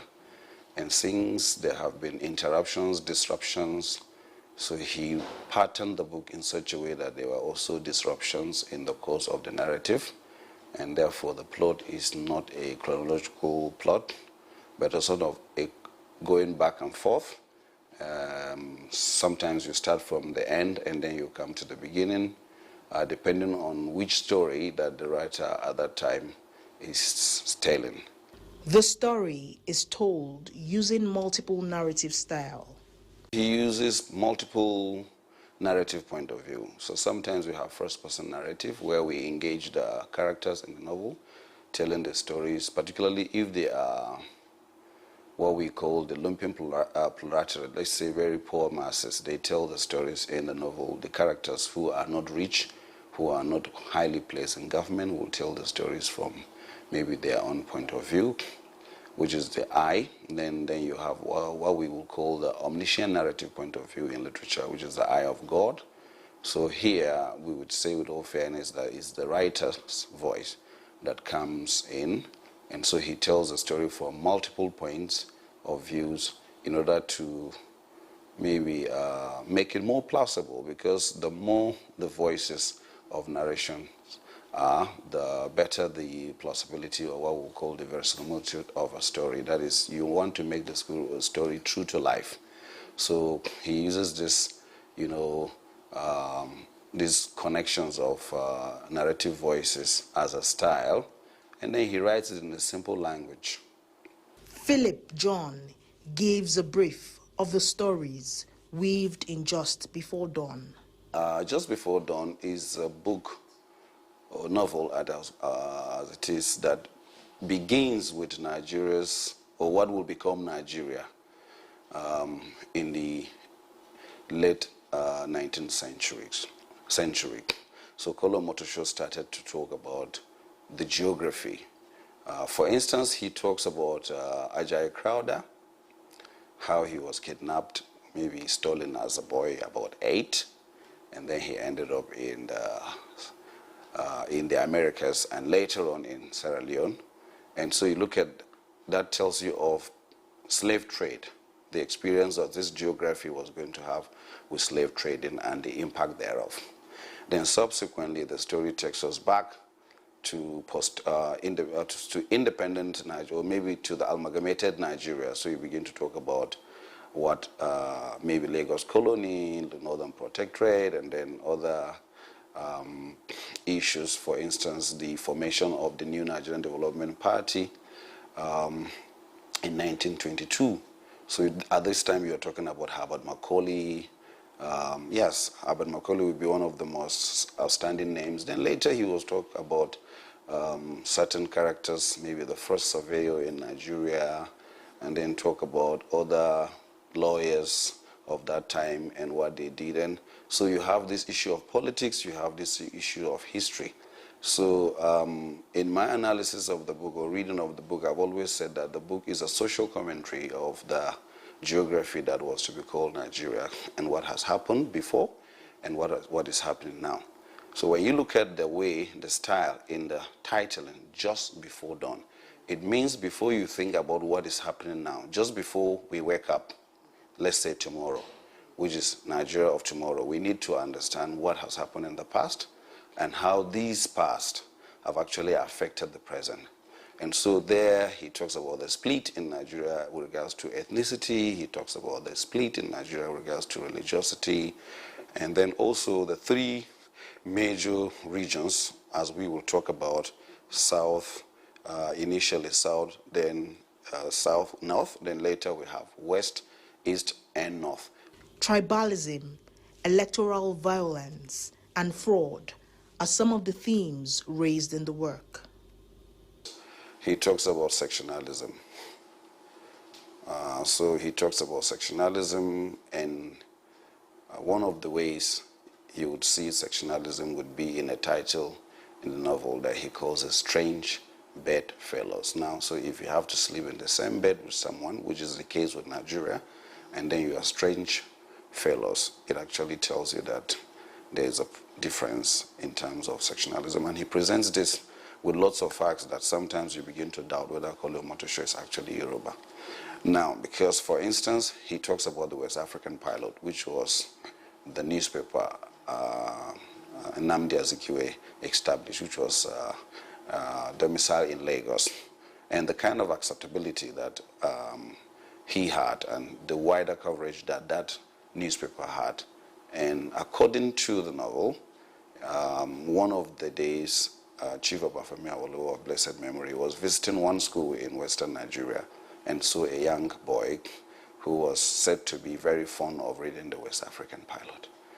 And it was to be reported in the novel, or maybe it surmises that Awolowo said, okay, by the time he was done, established his own newspaper, there won't be any West African, there won't be Nnamdi Azikiwe, there won't be any West African Pilots. Now, when you look at this, whether it is fictionalized or real, then it actually tells you that it is an issue of sectional biases. Then he takes you back to maybe Ahmadu Bello, Sir Ahmadu Bello, the then leader of the Nigerian Northern People's Congress, NPC, and he's not wanting to maybe sleep in Lagos. If any meeting ended, Ahmadu Bello would prefer to be back in Nigeria, to be back in Kaduna. Now, some of the things I did when I was studying this novel, in order to even understand whether what Kole Omotosho was saying was indeed true or just fictionalized, I had to read the autobiography of Ahmadu Bello, which is titled My Life. And then I had to read Awo, the autobiography of Chief Obafemi Awolowo. Then I had to read Odyssey, the story of Nnamdi Azikiwe, the big three, as he calls them, because somewhere he calls them the big three, and then he's referring to these three people as representatives of whatever interest that they stood to represent, and then sometimes he talks about them as strange bedfellows. So these are some of the key ways, and this covers the issue of what? Sectionalism. Then he goes to talking about electoral violence. Yeah, he talks about electoral violence, and maybe if you call it electoral fraud, it is in the fraud that you find electoral violence. So in some of the in one of the chapters, he was saying that a politician was addressing his followers and saying, you have to make sure we win by all means. Now, this may be fictionalized in the context of the novel, but definitely those of us who are adult Nigerians who have been around, we know that these statements are actually said to the youths. So if the figures is 7, make it 70. Now, so this is one of the charges that you find, or admonition that you find a party stalwart saying to their followers just before the 1979 elections. So these are some of the ways. So he talk about electoral fraud, then he talks about, like I said, even military officers, so there's corruption. Omotosho employed literary devices such as realism, imagery, and more to drive the theory of faction adopted in his work. He uses realism as a field of reasoning to conceive this novel. So, and it is realism that will give birth to faction, the blend of facts and fiction. And then, because of what he wanted to achieve, to actually ask a question: where are we from? Where are we now? How did we get here? So he uses satire. And one of the satiric elements of the novel, for instance, on page 303, he says, the character says, right now Ahaji and myself and my company based in London, naturally, are negotiating the importation of nuclear waste into Nigeria, which will be a source for cheap energy for the country. Nuclear waste. As at the time this novel was written, the issue of nuclear waste was not even very popular in this part of the nation. Now, so first, images. So he uses imagery to create how the stench of corruption, that somebody will import nuclear waste from London to Nigeria. Now, so in this excerpt, he has used a lot of techniques or literary devices. There is sarcasm in it. There is imagery in it. There is even satire to actually say, see, this is how, if you like, exploited Nigeria has become, that people even negotiate contracts that were not usable now to the country, and yet this contract would be approved. Characterization in the work is a blend of real and fictional characters. Characterization of this novel is one point that Kole Omotosho departs from most of what Nigerian writers of his time would have done. So first, the characters are a mixture of identifiable persons that we know, and then there are definitely, since it's a novel, there will be fictitious characters. But the number of fictitious characters in comparison to real characters or tangible characters, I would say that 90%, if not 95%, are identifiable characters. For instance, in this novel we have Odemegu Ojukwu as the military administrator of the area of the east of Nigeria at the time the secessionist move was declared. You have the name of General Yakubu Gowon in the novel. The book actually starts with the coup of General Murtala Mohammed, and it calls it General Murtala Mohammed, not in the way maybe you would have in, let's say, which of the Anthills of Savannah by Chinua Achebe, where he does not talk about the names of the persons, but we kind of have another association to the characters. Characterization is very ambitious, because I talked about Sir Ajayi Crowther and how he left Nigeria, or what was to become Nigeria, and how he came back home to Abeokuta. His village definitely comes from around Abeokuta, and it is captured in the novel. So yes, the characterization does not pretend that we're talking about Nigeria. Philip sees Kole Omotosho as a phenomenal human being and a man of many parts. Omotosho is a phenomenal human being. He studied French and Arabic during his undergraduate days, and he had done some work in journalism. Yes, then he now did drama, theater. So he was teaching at the Department of Drama at that time at the University of Ife. So these things play out now. So you have French language, you have Arabic language. Then Kole Omotosho reads Yoruba fluently. He reads English. So he's already a polyglot, and that gives him the advantage that you would find in the novel, because he did not just write this novel out of nothing. He sort of did what we'll call a juxtaposition between history and fiction.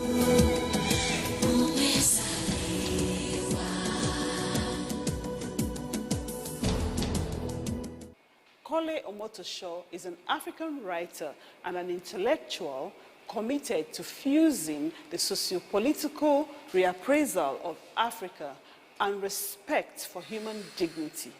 Let's meet this enigmatic human being.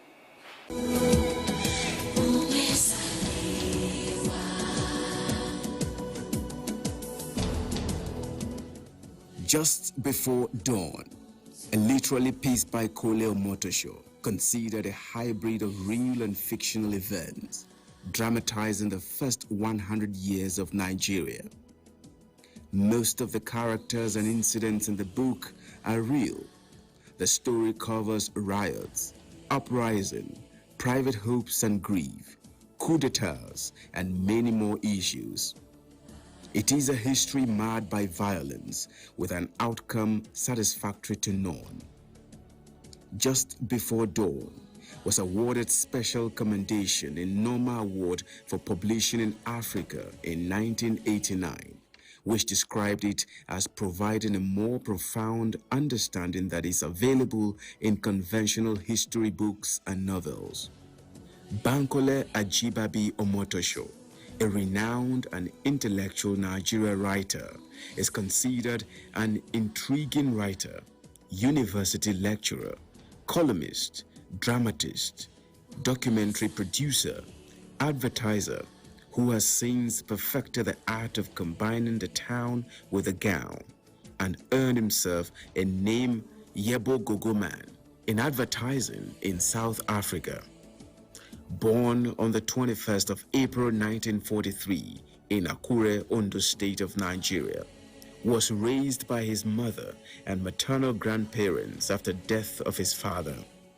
Omotosho attended King's College, Lagos and University of Ibadan, then undertook a doctoral thesis on the modern Arabic writer Ahmed Ba-Kati at the University of Edinburgh. Kole Omotosho worked as a lecturer at the University of Ibadan, University of Ife, University of Western Cape, Bellevue, South Africa, and University of Stellenbosch, Midland. He wrote for various magazines and newspapers, including Sunday Guardian of Nigeria. He served as patron of the Etisalat Prize for Literature from 2013 to 2016. He has been involved in various television adverts for Vodacom Mobile from between the mid-1990s and 2010s. Omotosho is married with 2 children that are writers and filmmakers. Most of his writings are informed by a passionate concern for society and politics in Nigeria. Some of his works include The Edifice, The Combat, Fela's Choice, Sacrifice, The Skill, Memories of Our Recent Boom, Achebe or Shoinka, Miracles, The Curse, Shadows in the Horizon, and more.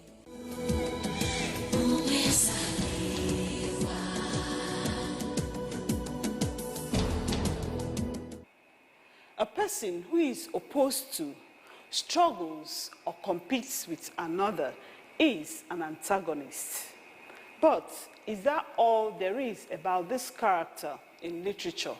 Well, our next segment will check that out.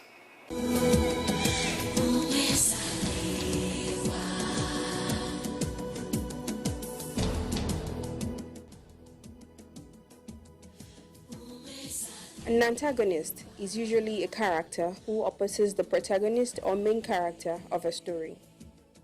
An antagonist is the principal opponent of the main character. Can also be seen as trouble for the protagonist. It represents the opposite of the protagonist. This trouble can be a group of characters, an institution, or a force against which the protagonist must contend. The relationship between the antagonist and the protagonist is key in storytelling. It is more than just, you can't have one without the other. The two operate in a symbiotic relationship. Most of the typical antagonists are villainous in nature. But it's important to note that all antagonist characters are not villainous. The word antagonist is derived from anti, meaning against, and agonizetai, to contend for a prize. It is a Greek word for opponent, competitor, villain, enemy, and rival. Types of antagonist. When most people think of antagonist, they think of a bad guy. But there are actually many different types of antagonists, of which the standard villain is just one. 1. The villain antagonist. This is the most common type of antagonist. This type has evil or selfish intentions and wants to stop or hinder the protagonist. Hero antagonist. This is a character whose intentions are noble and mainly to stop or obstruct the affairs of the protagonist. Group antagonist. This type may be a group of people in a story, a country, or tribe, rather than one person. Non-human antagonist. This type includes non-human elements like killer shark, natural disasters like earthquakes, tidal waves, or societal customs that thwart a protagonist's course. Internal antagonist. This represents itself in literature as an internal flaw or issue of the protagonist that primarily stands in his or her way. Functions of an antagonist in literature.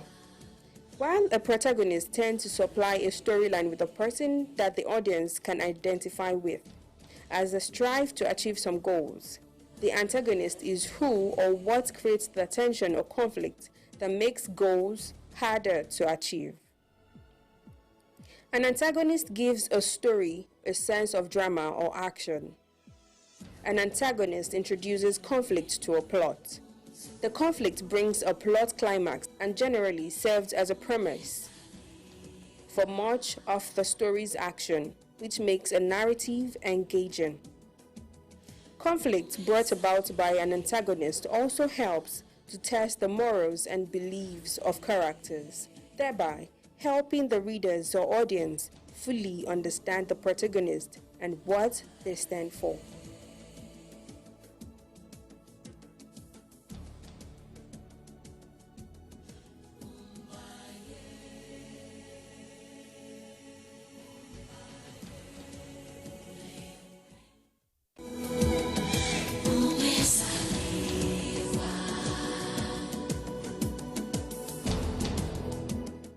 I'm sure it's been an insightful half hour. Let's do this again, same time next week. But before then, reflect on this African wise saying. Stay safe and bye.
From dusk to dawn, 24 hours a day, NTA International is with you.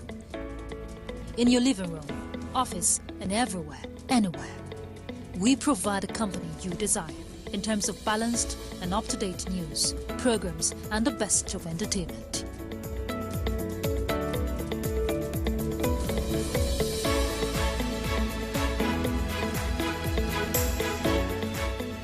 Tune in to DSTV channel 251, Go TV channel. And to watch NTA International in the USA, Canada, and Mexico, use the following satellite parameters. You can also see us on Facebook and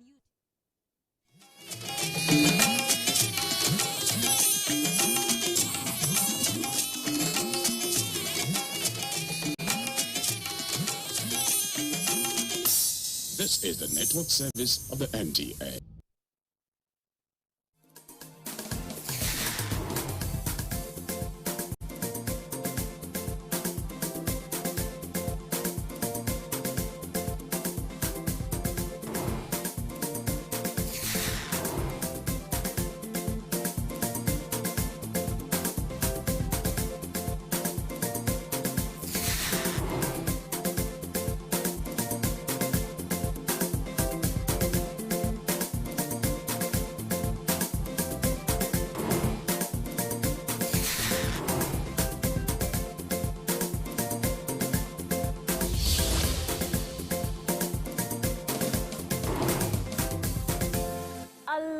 Has been happening in the entertainment industry, from the Creative Economy Development Fund to the usual celebrity gossip. We will have the highlights of the Chinese Film and Television Broadcast Month, and you should watch out for that with the potpourri of entertainment. We also will be celebrating culture on the show with the story of the conferment of the chieftaincy title on Permanent Secretary of Police, John Sule. Also coming up is the Tobaning ceremony of the 3rd Turaking Zuru of Kebbi State. Looks like we will be making a splash with cultural celebrations on the show today, and we are all for it.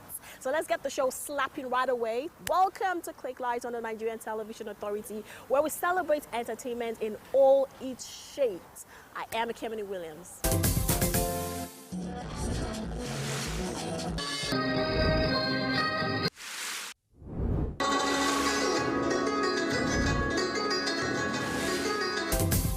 Well, fam, guess what everyone's talking about?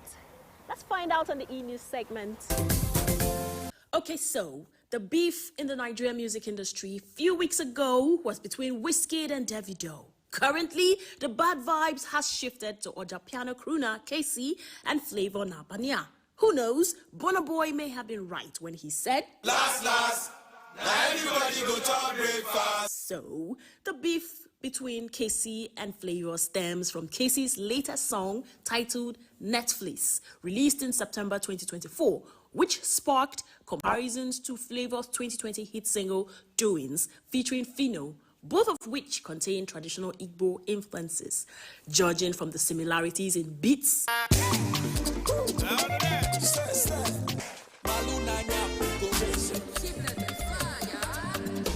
music video concept of featuring Nollywood stars,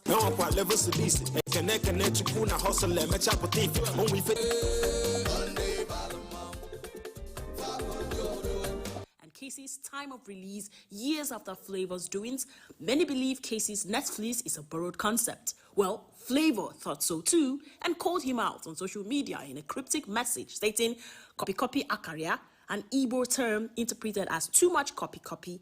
The tweet seemed to imply that Casey borrowed heavily from his style. Now, Casey didn't take that lightly and clapped back at Flavor, saying, Bro, we are not on the same level. Pick your battles carefully. Stop trying to keep Igbo culture. You're not a custodian. I've been in the game before you.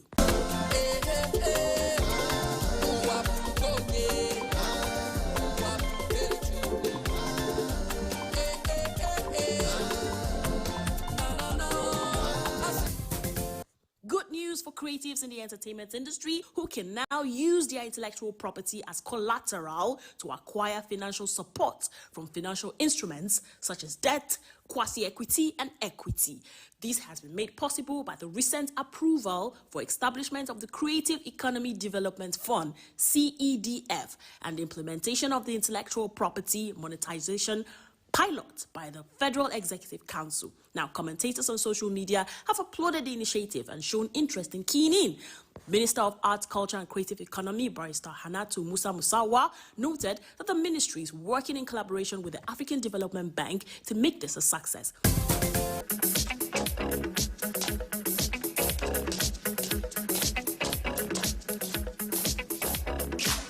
Meanwhile, it's Halloween season, and dancers in London marked the day on 31st October, dancing to Michael Jackson's Thriller.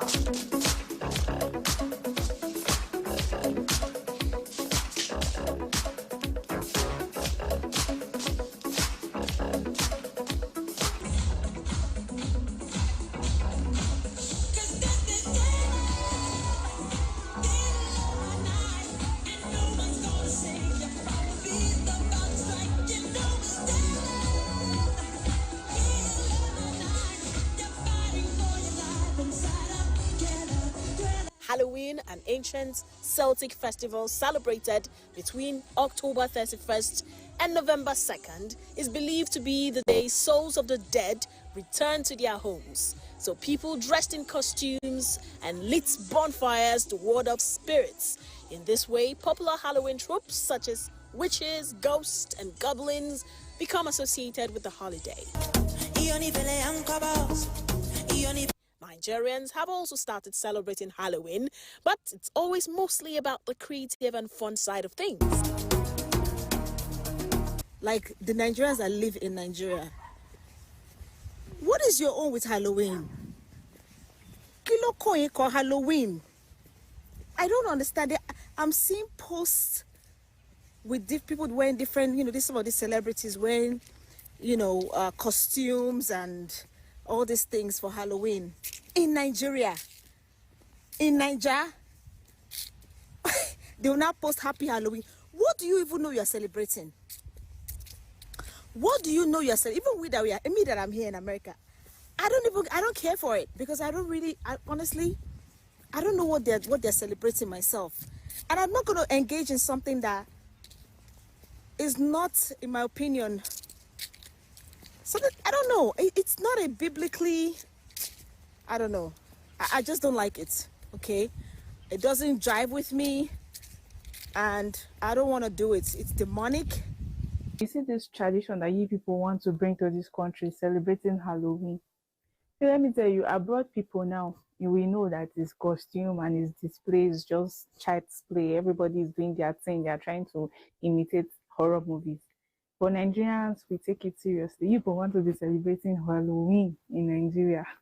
Don't be surprised when you see Ogbanje dressing like Ogbanje and you'll be asking me, I love your costume. Oh, be costume, if you be real. And those that are doing Balo, if you dress like Balawo now, that is their profession.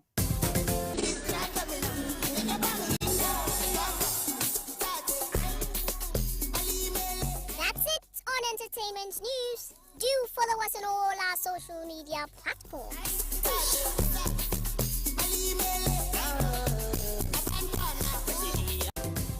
Well, fam, I'm in my no stress era, so please keep up with me.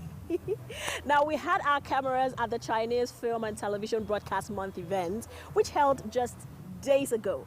Now, I'm trying to imagine the reel of interesting activities that took place. But then again, why imagine when our correspondent Ibrahim Bello Gunda was live and direct at the event?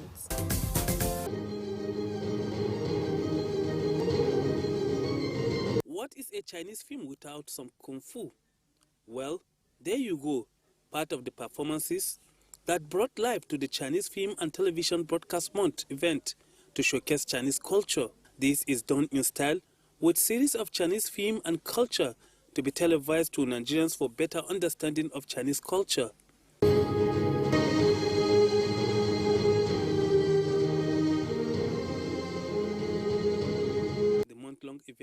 started in a spectacular way.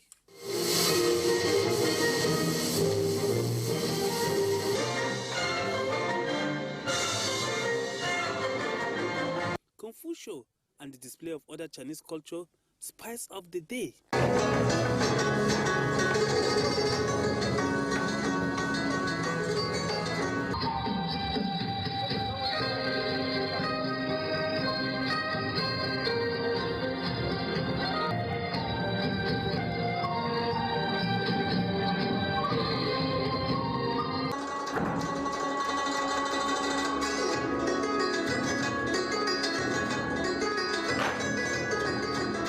Nigeria's cultural display, drums and melody added color to the show.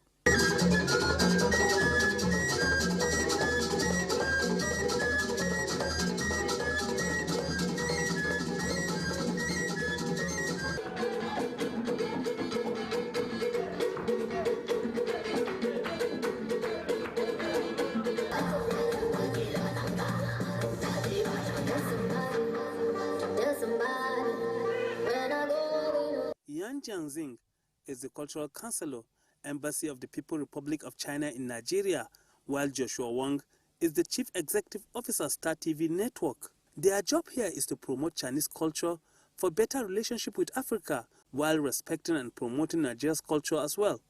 The exhibition month will take place from November to December. During this period, we will showcase about 35 Chinese films, TV series, and documentaries through various television and online platforms, including NTA Entertainment, NTA Hausa. Star Times is immensely proud to partner with the Chinese Culture Center in Nigeria to bring this festival to life and continue our culture exchange tradition. This festival celebrates the deep-rooted friendship between China and Nigeria. Nigeria's largest TV network, the NTA, was also there. Its Director General, Salu Abdulhamid Dembo, was represented by Managing Director NTA TVE, Tunji Adekoya.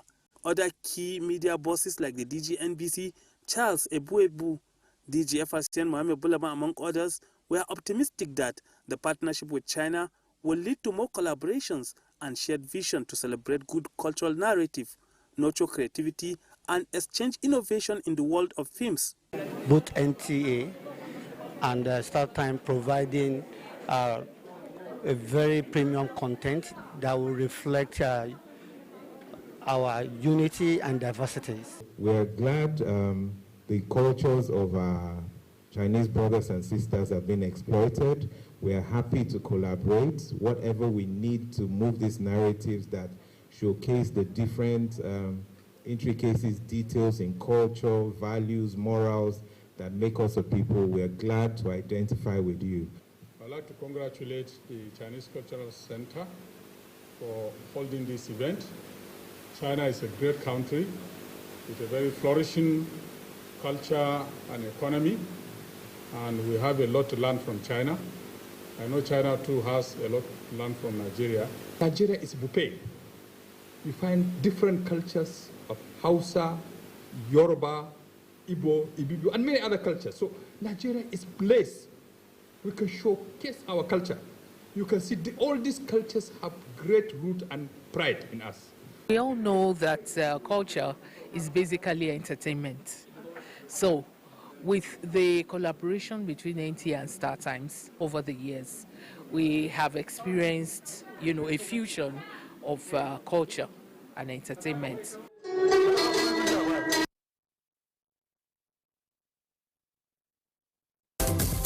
From the Kung Fu displays to another spectacular display, this time that of Zuru's rich cultural heritage at the turbaning ceremony of Alhaji Zubairu Abdullahi as the third ranking Zuru. Traditional music, theatrical performances showcased the vibrant culture of the Zuru people in Kebbi State. Now, Usman Abdullahi Shehu brings us the spice and thrills of the occasion. These are dancers who you only get to see during special occasion in Zulu Emirate of Kebbi State.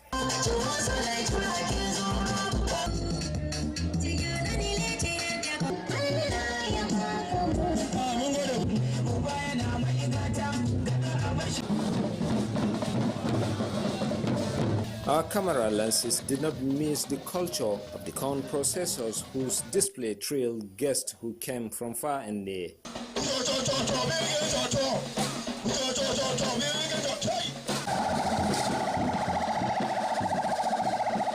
The rich cultural display was at the palace of the Emir of Zuru, Alhaji Muhammad Sani Sami, who honored the Director of Special Duties, Federal Ministry of Education, Alhaji Zubairu Abdullahi, formerly Magajin Rafin Zuru, as the third Turakin Zuru, succeeding his late brother.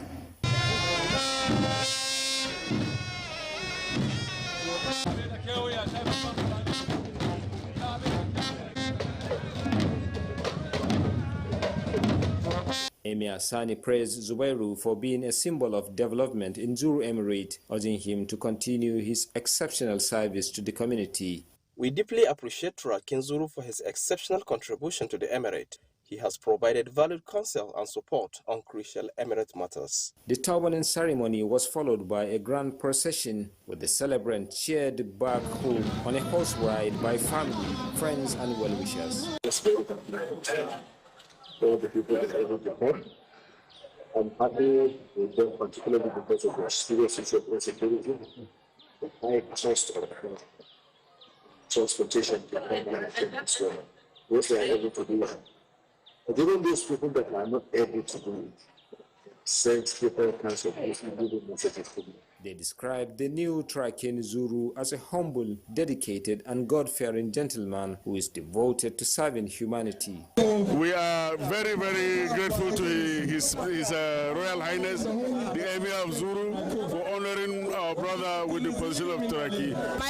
My grandfather was the first Turaki, and then my uncle, then my dad now. So I'm very excited. I'm excited beyond words. I believe the Emir of Zuru has done or has chosen the right person for this position. This celebration reinforces Zuru Emirate's reputation for cultural richness and unity. A gala night in honor of the celebrant showcased the Emirate's vibrant culture, entertaining guests with the traditional music, dance and theatrical performances.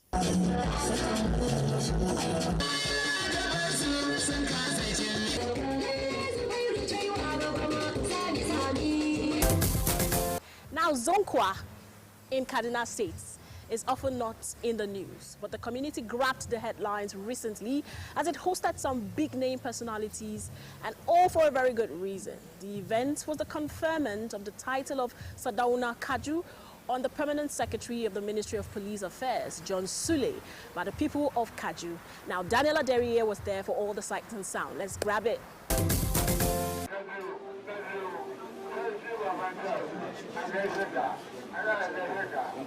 It is often said that it is better to celebrate people in life rather than in death. For this man, his is not just a celebration, but a bestowing of royal honor that stems from a place of continued service to humanity. The location? Zonkwa, Kaduna State, which played host to the chieftaincy conferment of the Permanent Secretary of the Ministry of Police Affairs.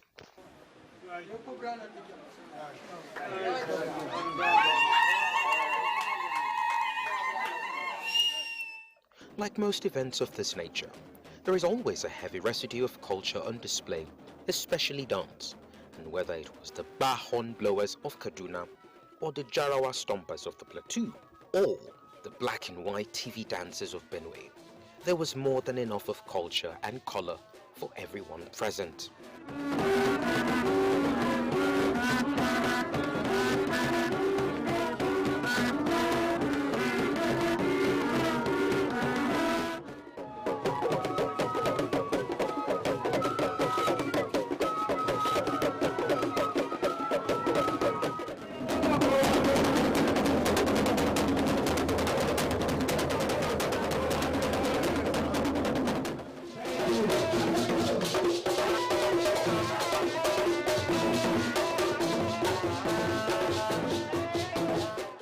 to the man of the day, whose roots chose this day to honor him.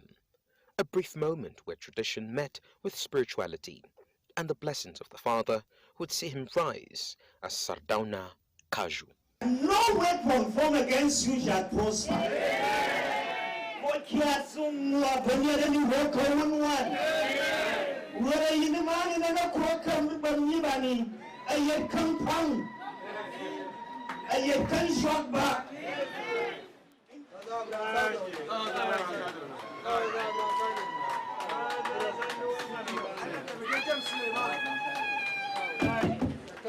This is someone that has touched the life of every household in Kajuland, and in fact, in the whole of Southern Kaduna. And that's why we thought it wise to appreciate him. And by appreciating him, by giving him this title. It's happened at a time that I'm about to retire on the 22nd of November. So it's coming, the timing is perfect, and I'm happy that I'm being recognized. When I started doing certain things for my communities, I thought it was going unnoticed until I was surprised and called upon. And the Gwambojito too told me that he was going to bestow on me the title of Sardauna Mboju. And it has just happened today. It's a perfect day. Once traditional rites were completed, it was time for some bit of celebration. And what better way to celebrate, if not with friends and family? We are from a royal family, and it has just proved that, yes, the Kaju has not forgotten us, and they have followed the tradition.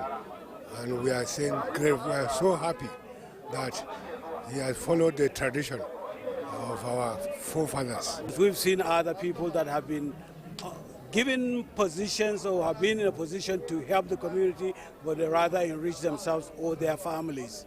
So with his selfless attitude that he has, we are really, really excited, and we believe that he is going to bring the southern Kaduna people together, not just the Kaju people. It is one thing for you to contribute and people recognize, and I'm glad that he's one of those that has been recognized. And it's a call for duty. This is not for sure.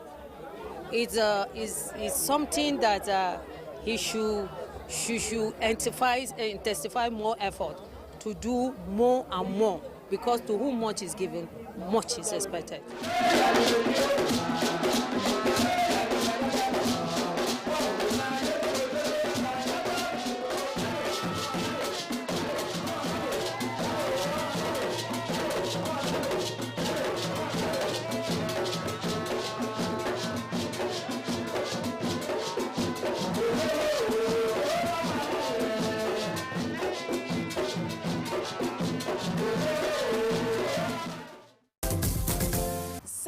I hope you had so much fun hanging out with me. I should have said Happy New Month to y'all, but it's not too late to say Happy New Month. And it's Halloween season around the world. Nigeria has also tapped into the culture of celebrating Halloween. Get ready for stories on that on our next episode. Well, until then, be good, show love to somebody, and be your brother's keeper. I am Ekemini Williams.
You're welcome to Masaba area Art Weaving Association Group.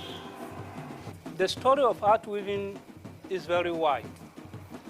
But at times, we listen from time to time, we hear from the father, from the grandfather, and so on.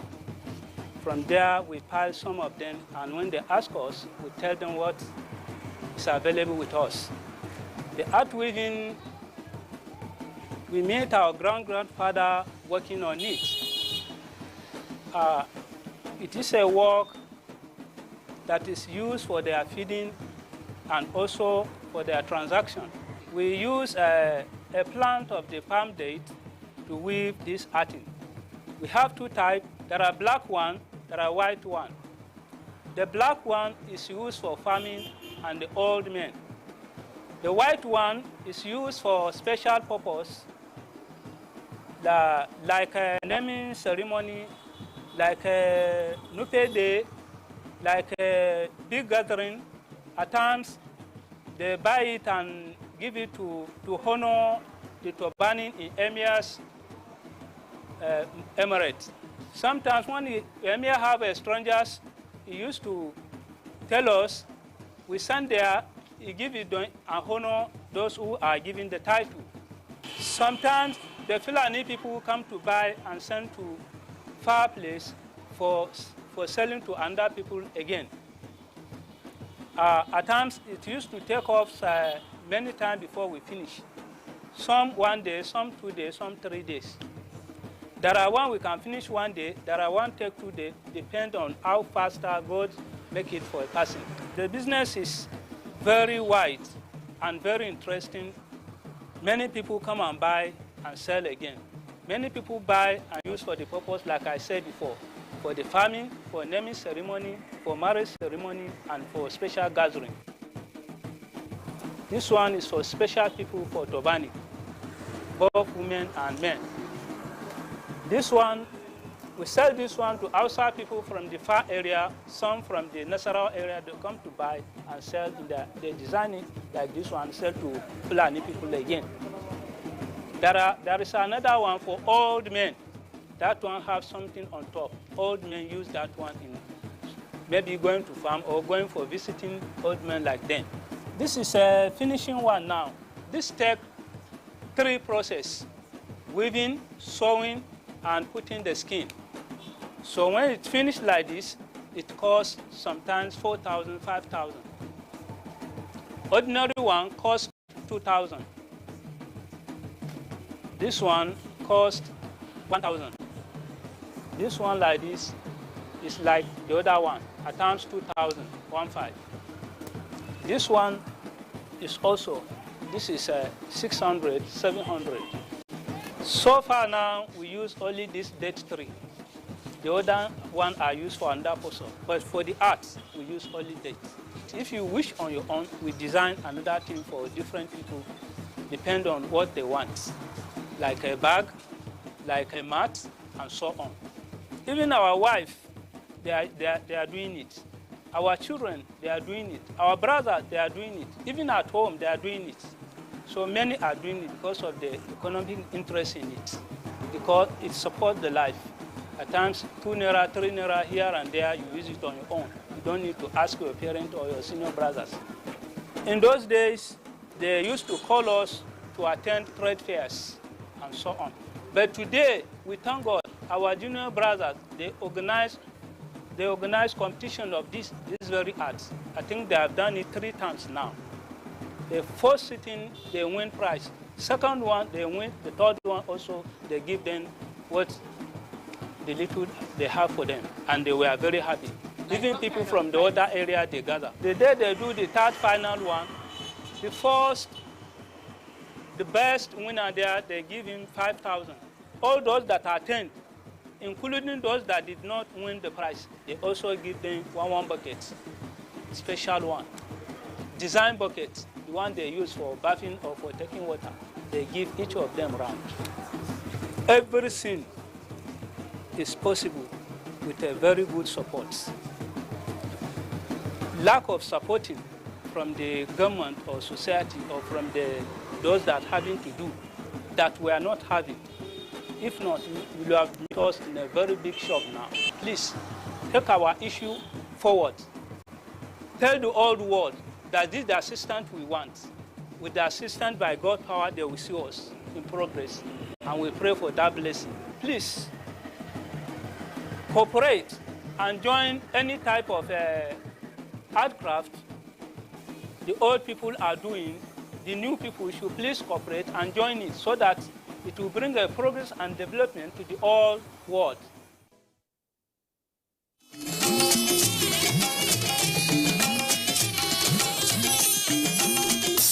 This is the network service of the NTA.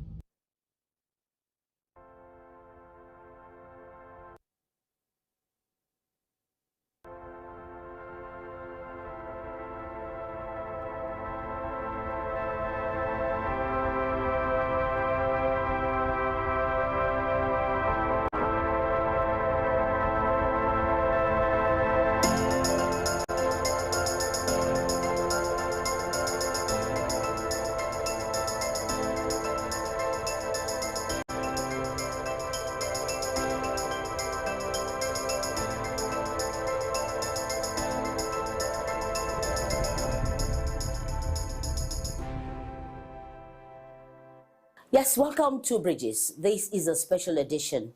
We're looking at the whole gamut of the new interventions, new policies concerning health, security strengthening. Why are we doing this on this edition? We're doing it, we're looking at the end of the year where people are taking stock of what are the priorities that are needed. And we're going to be hearing from the voices of non-state stakeholders who themselves have been in the field, who themselves we can call experts in public health as it is. But most importantly, health security strengthening is one that is global. It's not peculiar to Nigeria. You remember we had Ebola, then we had COVID, and there are some other emerging diseases, particularly non-communicable diseases that we have to deal with. And so as the festivities draw near, we're trying to build bridges that will ensure that our security in terms of health are covered, and the whole works of health security matters is what we intend to discuss here today with experts who themselves have been in the field at some point and are now voicing the voice of Nigerians from the NGOs, the CBOs, and of course, non-governmental organizations. First, I'd like to invite to my immediate right, the chairman of the Health Sector Reform Coalition, himself having served at some point as the chief executive of the National Health Insurance Agency at the very beginning, then of course went into INEC, so he's crisscrossed Nigeria, and now back as a frontliner for the voices of Nigerians. Dr. Mohammed Lekki, you're welcome on Bridges. This is not your first time, so welcome back. Thank you very much, Chief Moji Makajola. Yes, we have Barrister Eze, who is very, very eager and who is loud on the voice that things can be done better and faster to meet the needs and aspirations of Nigerians when we are talking about health. And so within the context of reduced risk of infectious diseases outbreaks, enhanced health infrastructure, increased community resilience, Barrister Eze is here to speak on our behalf so that we know what are the things out as a matter of fact has to be factored in if they are not already in the new blueprint as brought in by the minister, the coordinating minister of health and his team, Professor Mohammed Ali Pate. So the floor is ours. Let's open up the discussion on what would you say is the health security strengthening? Why is it important in what we discuss to better or improved health sector? Dr. Lekki, I'll start with you. Well, health security strengthening is crucial. And one should be happy in the sense that when you look at the ongoing reforms, which have just been launched by Minister Pate, the health security issue is one of the 4 pillars. There are 4 pillars that's carrying and driving the reform. So there's a clear recognition at that level that it's an important area of work. And it's also an area that every human being, Nigerian, everyday person can relate to, because we can see the issues as we face them when it comes to the fact that Nigeria is not immune to natural disaster, man-made disaster like war, even issue of epidemics like we've had recently, had Ebola, and not too long ago we have COVID, and now we're having Mpox. All these are major health security issues that were occurring on the space, and people are wondering, how are we as a nation responding to this? Do we have the legal framework that guides what we should do step by step, or do we have the accountability framework to ensure that if we know what to do step by step, are we actually process to make sure that what we are doing step by step is being done diligently and legally and in an accountable manner in which resources are deployed, including human resources and financial resources? These are things that should agitate anybody, because we are faced with a multitude and unending disaster. Flood is right here. We saw what happened in Maiduguri, and almost every year we have what happened along the River Benue and River Niger bank that stretches all the way from the north down to the Delta area. These are major disaster issues that are occurring in Nigeria with so much rapidity that everybody should be, key into it. Especially now that we're talking about the environment and health, how it impacts on us. Barrister, I just want to, how do you think as a people or as a country we are actually ready to respond to these? Sometimes they're natural disasters, sometimes they are disasters that is out of your control, is out of your borders. How do you, learning from COVID, do you think that we have been able to put together some measure of response? I think this discussion is founded on the experience of maybe COVID and previous epidemics and pandemics or natural disasters. And the best thing to do is to learn from that experience. And learning from that experience brings up the issue, particularly from the right to health perspective, that if these are issues of right to health, I better define the right to health from the right to life, because the easiest way to deprive a man, woman, boy, or child of his life is to deny him of health supporting conditions to the point of abrogation. Let us take the case of a pandemic.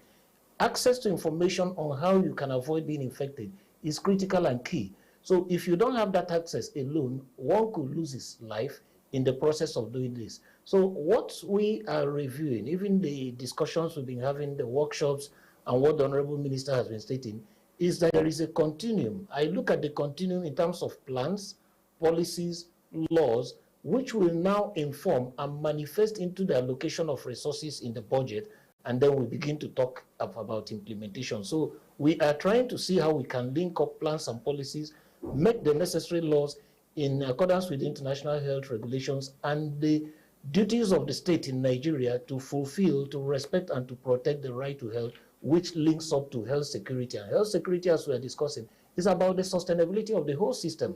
You don't have health today, you will not be able to get it tomorrow, or what you think is unforeseen happens.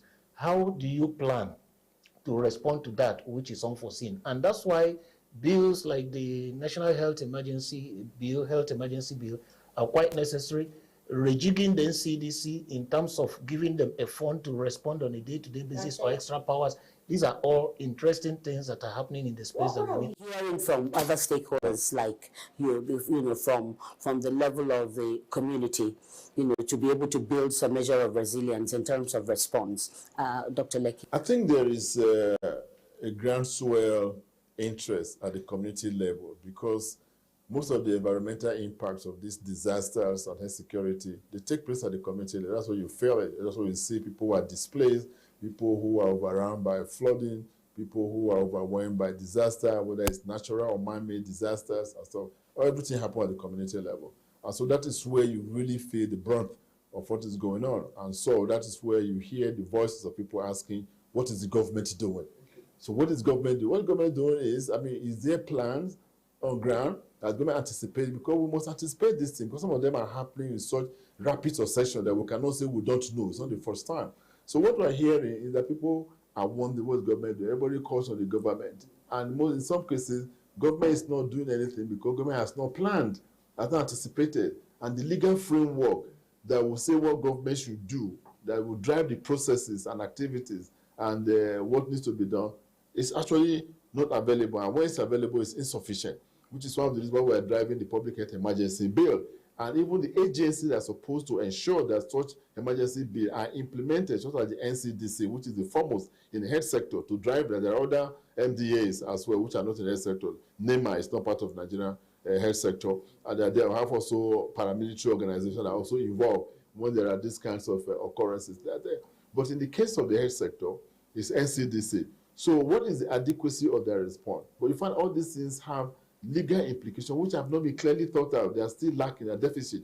And so we found that there are many bills which are ready to go, and they've gone to advanced stage. So for those of us who are representing civil society, we want to ensure that those bills, like the Public Health Emergency Law, which is ready to go, has been discussed previously in the previous National Assembly, and also the amendment of the NCDC Act, which have also gone advanced. We need to move those things forward quickly, rapidly, because the emergencies are not waiting. They don't send it. What is the state of this bill now? If I may ask, Barrister Eze. Well, the state of these bills is that they are being represented in the National Assembly because they did not scale through at the last time, and some of them that scaled through did not get presidential assent. So it was like the COVID pandemic, brought out a lot of political will, and everybody seemed to be happy to move to the next level. But at some point in time, we dropped the ball. And what Dr. Lekki has said brings me to how we can move forward successfully, which is, for me, the whole of government approach to health security. So it is not a Ministry of Health issue alone. Beyond the Ministry of Agriculture, Environment, the security agencies that have been designated, we need to bring everybody on board. For instance, during the last pandemic, everywhere was locked down. There's nothing like Ministry of Communications doing its own thing or Ministry of Education. So everybody was involved. And the whole of government now is also going to look at the tiers of government. We are not going to be insisting on federal government alone. The whole of government should involve the local governments, and should involve the state governments. And in the light of the recent Supreme Court decision granting autonomy, local government should also be involved in terms of their resources, human, financial, and whatever. And so at the end of the day also, the whole of society approach comes in. That's why we are asking questions at the community level, what is happening? Because nobody has spoken to them. Everybody has a responsibility, whether it's government or the private sector or community. So everybody should come together. But the first step has to be taken by government in terms of policies and plans and framework that should now link up everybody. Is government doing that now? Yes, government is doing that. I mean, the National Assembly is part of government. There are 30 years of government. As Dr. Barrister Eze has just said, we went very far with the Public Health Emergency Bill, which is quite robust, really, that in fact, if the intention was there, tomorrow it could be passed. But I sent to Mr. President for assent. It is that advanced in terms of, so government is involved, government participated in that entire legislative process, inclusive society, advocating that we should move forward. And we move rapidly, with that. There were about 5 such bills that were supposed to have been passed during the last administration. Only the animal bill was passed, but the other ones, so the Public Health Emergency and the NCDC and the one on quarantine, they were not still on the... Okay, now, in terms of reduction of, at least disease, containing the spread when it does come, some measures have been put in place. But would you say that individual responsibilities have also played in? Because that's what we, members of the CSO should also be doing. Individual responsibility to make things work. Do people understand their own responsibility going forward so as to support or otherwise criticize when things are not working the way they should work? Any of you? No amount of government intervention can guarantee health if individuals are not sensitized and knowledgeable enough to seek health supporting measures or play their own role in their daily lives. But the duty of government is that level of education and sensitization and awareness creation that will make the people are very much aware. And I think that gradually that awareness, anybody who lived through the pandemics, that awareness is gradually creeping in, but more needs to be done, particularly at the level of primary health care. Part of primary health care should be about awareness creation, sensitization at the local and grassroots level where it matters most, as the bedrock of the health system, the entry point. So we're expecting that as the laws come in, as new policies unfold, As local governments begin to assume more of their roles, more and more of these things will be done at the local level. Health Sector Reform Coalition will be available through the organizations that work at the states and local government to be able to assist government or collaborate with government in disseminating the necessary information and activities that need to be done. Yes, another serious issue is, as you know, everybody applauded the fact that at least the local government have been fleshed up in terms of funding and being able to reach and meet the people, particularly at the level in which we are discussing now. But the concern, which we did a rapid assessment, and the concern is that does the local government have the capacity to do this? And what should be done for them to be able to run with this opportunity that they have now? Well, I think it's a good having this financial autonomy. It's clearly consonant with what our constitution says. It's coming too late, but it's rather late than never. It's a good thing. But because of our own understanding of this, so the local government has been like emancipated, and they have been, you know, disempowered over the years, and they are used to doing, there were actually no local government governance in Nigeria, because most people who are there are either caretaker committees or they are just civil servants have been appointed by the government, also all these kinds of elections that are sham elections at the local government level, organized by the state electoral, you know, commission, supposedly independent. But what that tells me is that a lot of capacity building will be required. Now, in the case of the Sector Reform Coalition, which I lead, you know, we've had discussion with AGON, Association of Local Government in Nigeria. We have discussion with them, so we understand that we can see their pains, but we can also see their readiness, and they are seeing these opportunities as something that need to rise up to the challenge. But the challenge is huge. It's huge. And the challenge including of them understanding the principle of governance, their responsibility, doing plans that are backed up with money which they don't have, because we can easily find ourselves in a situation where there's just too much money so rapidly, and that the money may be going the other way instead of the way. So look, people like civil society organizations need to step up the plate now more than ever and engage local government authority to help them make sure that there's good dividends from this new empowerment of financial autonomy. Yes, so capacity building. So monitoring, you know, it's important to monitor, to track what they've been, follow the budget, so to speak. Yes. Now, how do we make this workable? Because it's important. Well, civil society has to, first of all, like Dr. Lekki said, help them to build capacity. And once that capacity is built, you can now begin to track to say you put XYZ of money in health security or in any sector at all. How are you spending it? Checks and balance. Yeah, to help them to show up their capacity, especially in public procurement and even budgeting. Because before, I don't think they were doing budgets properly, so-called. And there are principles of budgeting. You don't just spend money without putting it down in a proper way.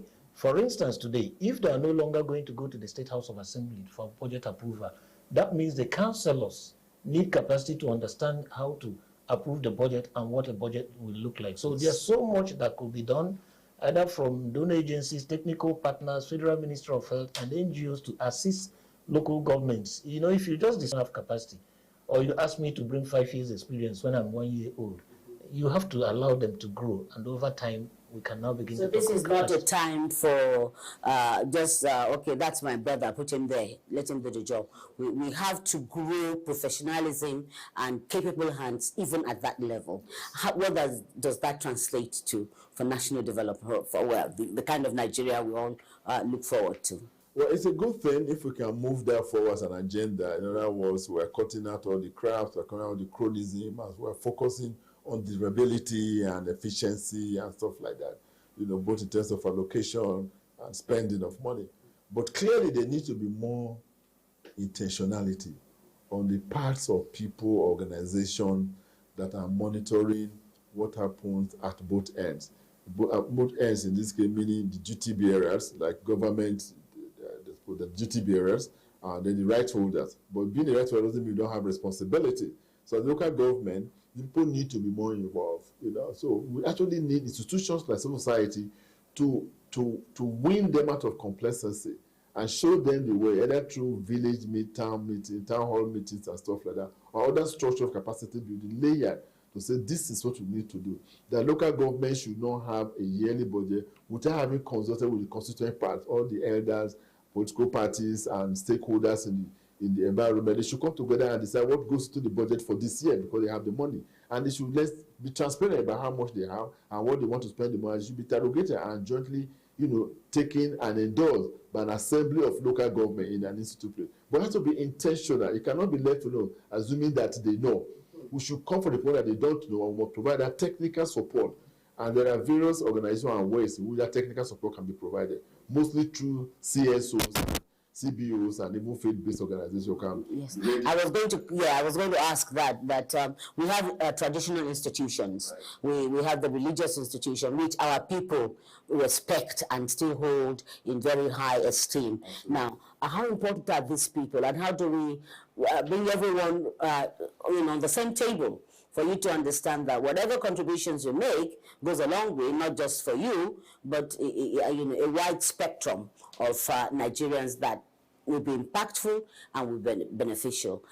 Yes, Barrister? Yes, I think it is more important at the local level, particularly the local government level, because there are still challenges about credibility and the performance, and people always say they don't have capacity.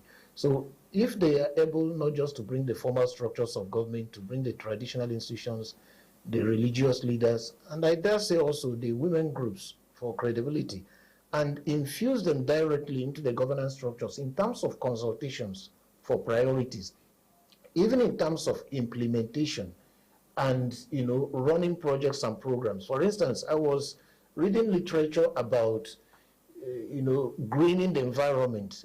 Somebody talked about bringing in millions to plant trees and it disappeared. I also read another literature where trees were focused on women groups, and each woman was required to plant a certain number of trees which he or she could water, and there were some incentives about sending the girl child to school or starting a business, and that group performed far better than a group that had consultants and millions running, because somebody could tell you, I will take care of 10 trees, and if you come back 2 years later, she's actually took care of those trees. So inclusion is very, very important. And every stakeholder has to be part of it. If you alienate anybody, you may not succeed.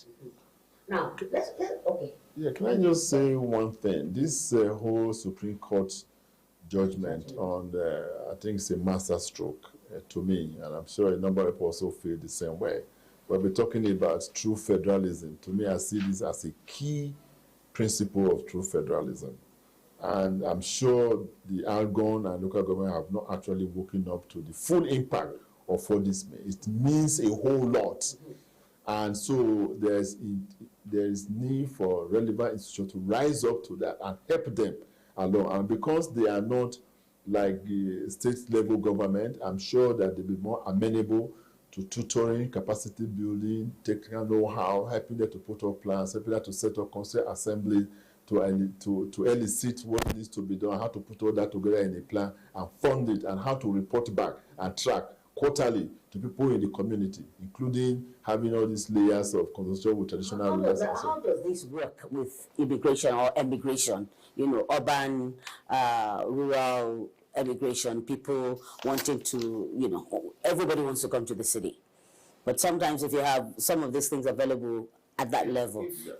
If there is credible local governance and is followed up by service delivery, I know a lot of people will like to stay back around their communities. I mean, sometimes I even tell people that if I were to go back to my community today and there's electricity, and these days anywhere you are, you can have access to internet, and that at some point in time you could even operate from there. It could be a remote place. You can always receive your mails. You work whenever you want, and then the services that you see in the urban centers are there. People are going to likely decongest the urban areas, particularly if there are jobs, livelihoods for them to. Yeah. So let's, as we wind down this discussion, I'm sure it's something that we would revisit again. We're looking at health security strengthening. Barrister, what is it? Give me 2 points as we wind down. What are the things that we should secure to ensure that health security is maintained, particularly at that level in which we are speaking and within the context of the blueprint, the 4 pillars as enunciated by the health minister? Get law, policy and budgets to run and follow it up with an accountability framework where citizens can hold those entrusted with this trade to account. We need to focus. Part of health security is also having some national self-dependency on certain medical products. We need to quickly, and it's a good thing that we're seeing the presidential executive on value chain. We need to do something about it, because value chain goes to the heart of health security. If you depend on foreigner for your vaccine, first of all, you have the issue of adequacy, security, and safety, whether it's good enough or not. We have that controversy going on in Nigeria, whether it's meant for sterilization or those. So if you are self-sufficient to a greater extent on these health commodities and medications and vaccines, that will go a long way in securing the population. And we should be, and that's also will develop the economy too if we do the value chain very well. Yes. So it's a good thing that it's in the mix in terms of the pillars to reform the Nigerian health sector. Yes. Well, I totally agree with you, gentlemen, and I wish this conversation can continue. But I think we have a consensus of opinion here that we need to generate things that favor us as a people. We have to look inside to ensure that sustainability is ensured, accountability and transparency is also put in place. But more than anything else, we need rich capital human resources that will go a long way to ensure that these new things that are coming on board are put in place to make them workable. Is that an agreement? Is that a consensus of opinion? I want to thank you, gentlemen, for being part of this discussion. And on Bridges, we have been able to delve into policy dialogue on health security strengthening, which I hope would be so rapidly taken on, so that the blue works, I mean, all that is needed to make it work is put in place. It is for the benefit of everyone, not leaving anyone behind. We'll be back with more interesting topic. You can also reach us on these lines so that we know your thoughts concerning this, and together we can build a stronger, healthier Nigeria. Thanks for watching. Bridges will be back same time next week.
The business environment, to be honest with you, has been extremely hard on most Nigerian women's businesses, and of course harsh for a number of reasons.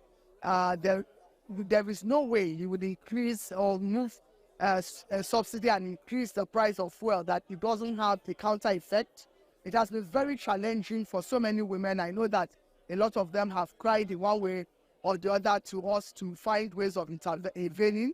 But that is not to say that it is all doom and gloom. We will still have a few percentage of women that are thriving in this economy, but we hope that we'll be able to get a larger percentage.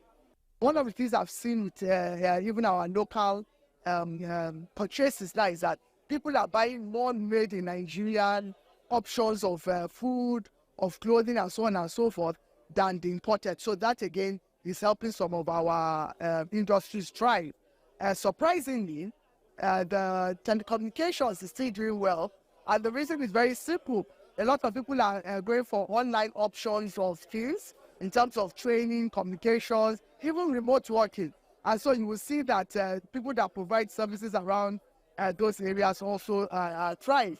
But I think at the end of the day, it's about partnerships, collaboration, and influencing power from especially the private sector and even the public sector. But we really need the public sector to drive a number of things, especially policies, because the public sector has the national spread above even whatever we can do in our own small way.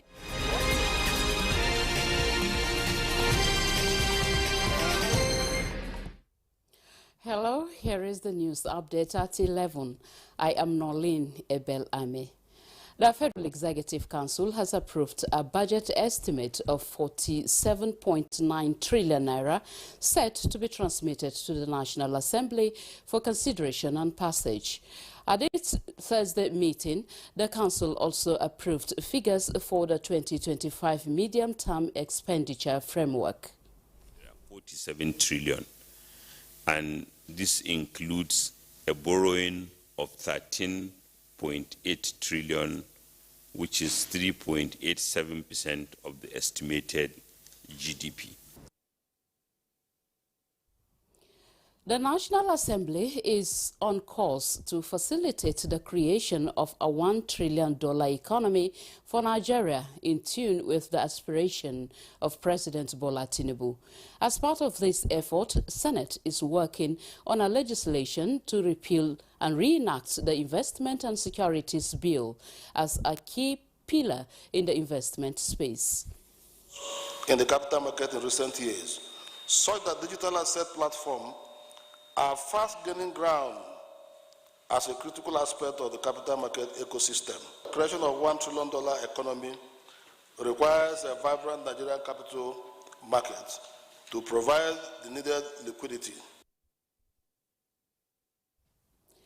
The Nigerian National Petroleum Company Limited and its partners have revived crude oil and gas production to 1.8 million barrels per day and 7.4 standard cubic feet per day of gas. This was announced at a press briefing in Abuja, with key players saying the feat was achieved in compliance with the mandate of President Bola Ahmed Tinubu. It is possible to achieve the high production, and with all the help and support that we have across board, from the Minister to Mr. President to the government security agencies, we have a line of sight of what progress means and will achieve progress. We believe this industry is an enabler for the entire country and also for the world, and therefore, with the clear push, we are able to now get to 1.8. That's the news update at this time. Join us at 1 p.m. for more news. I'm Nolene Ebel-Ame. Good morning.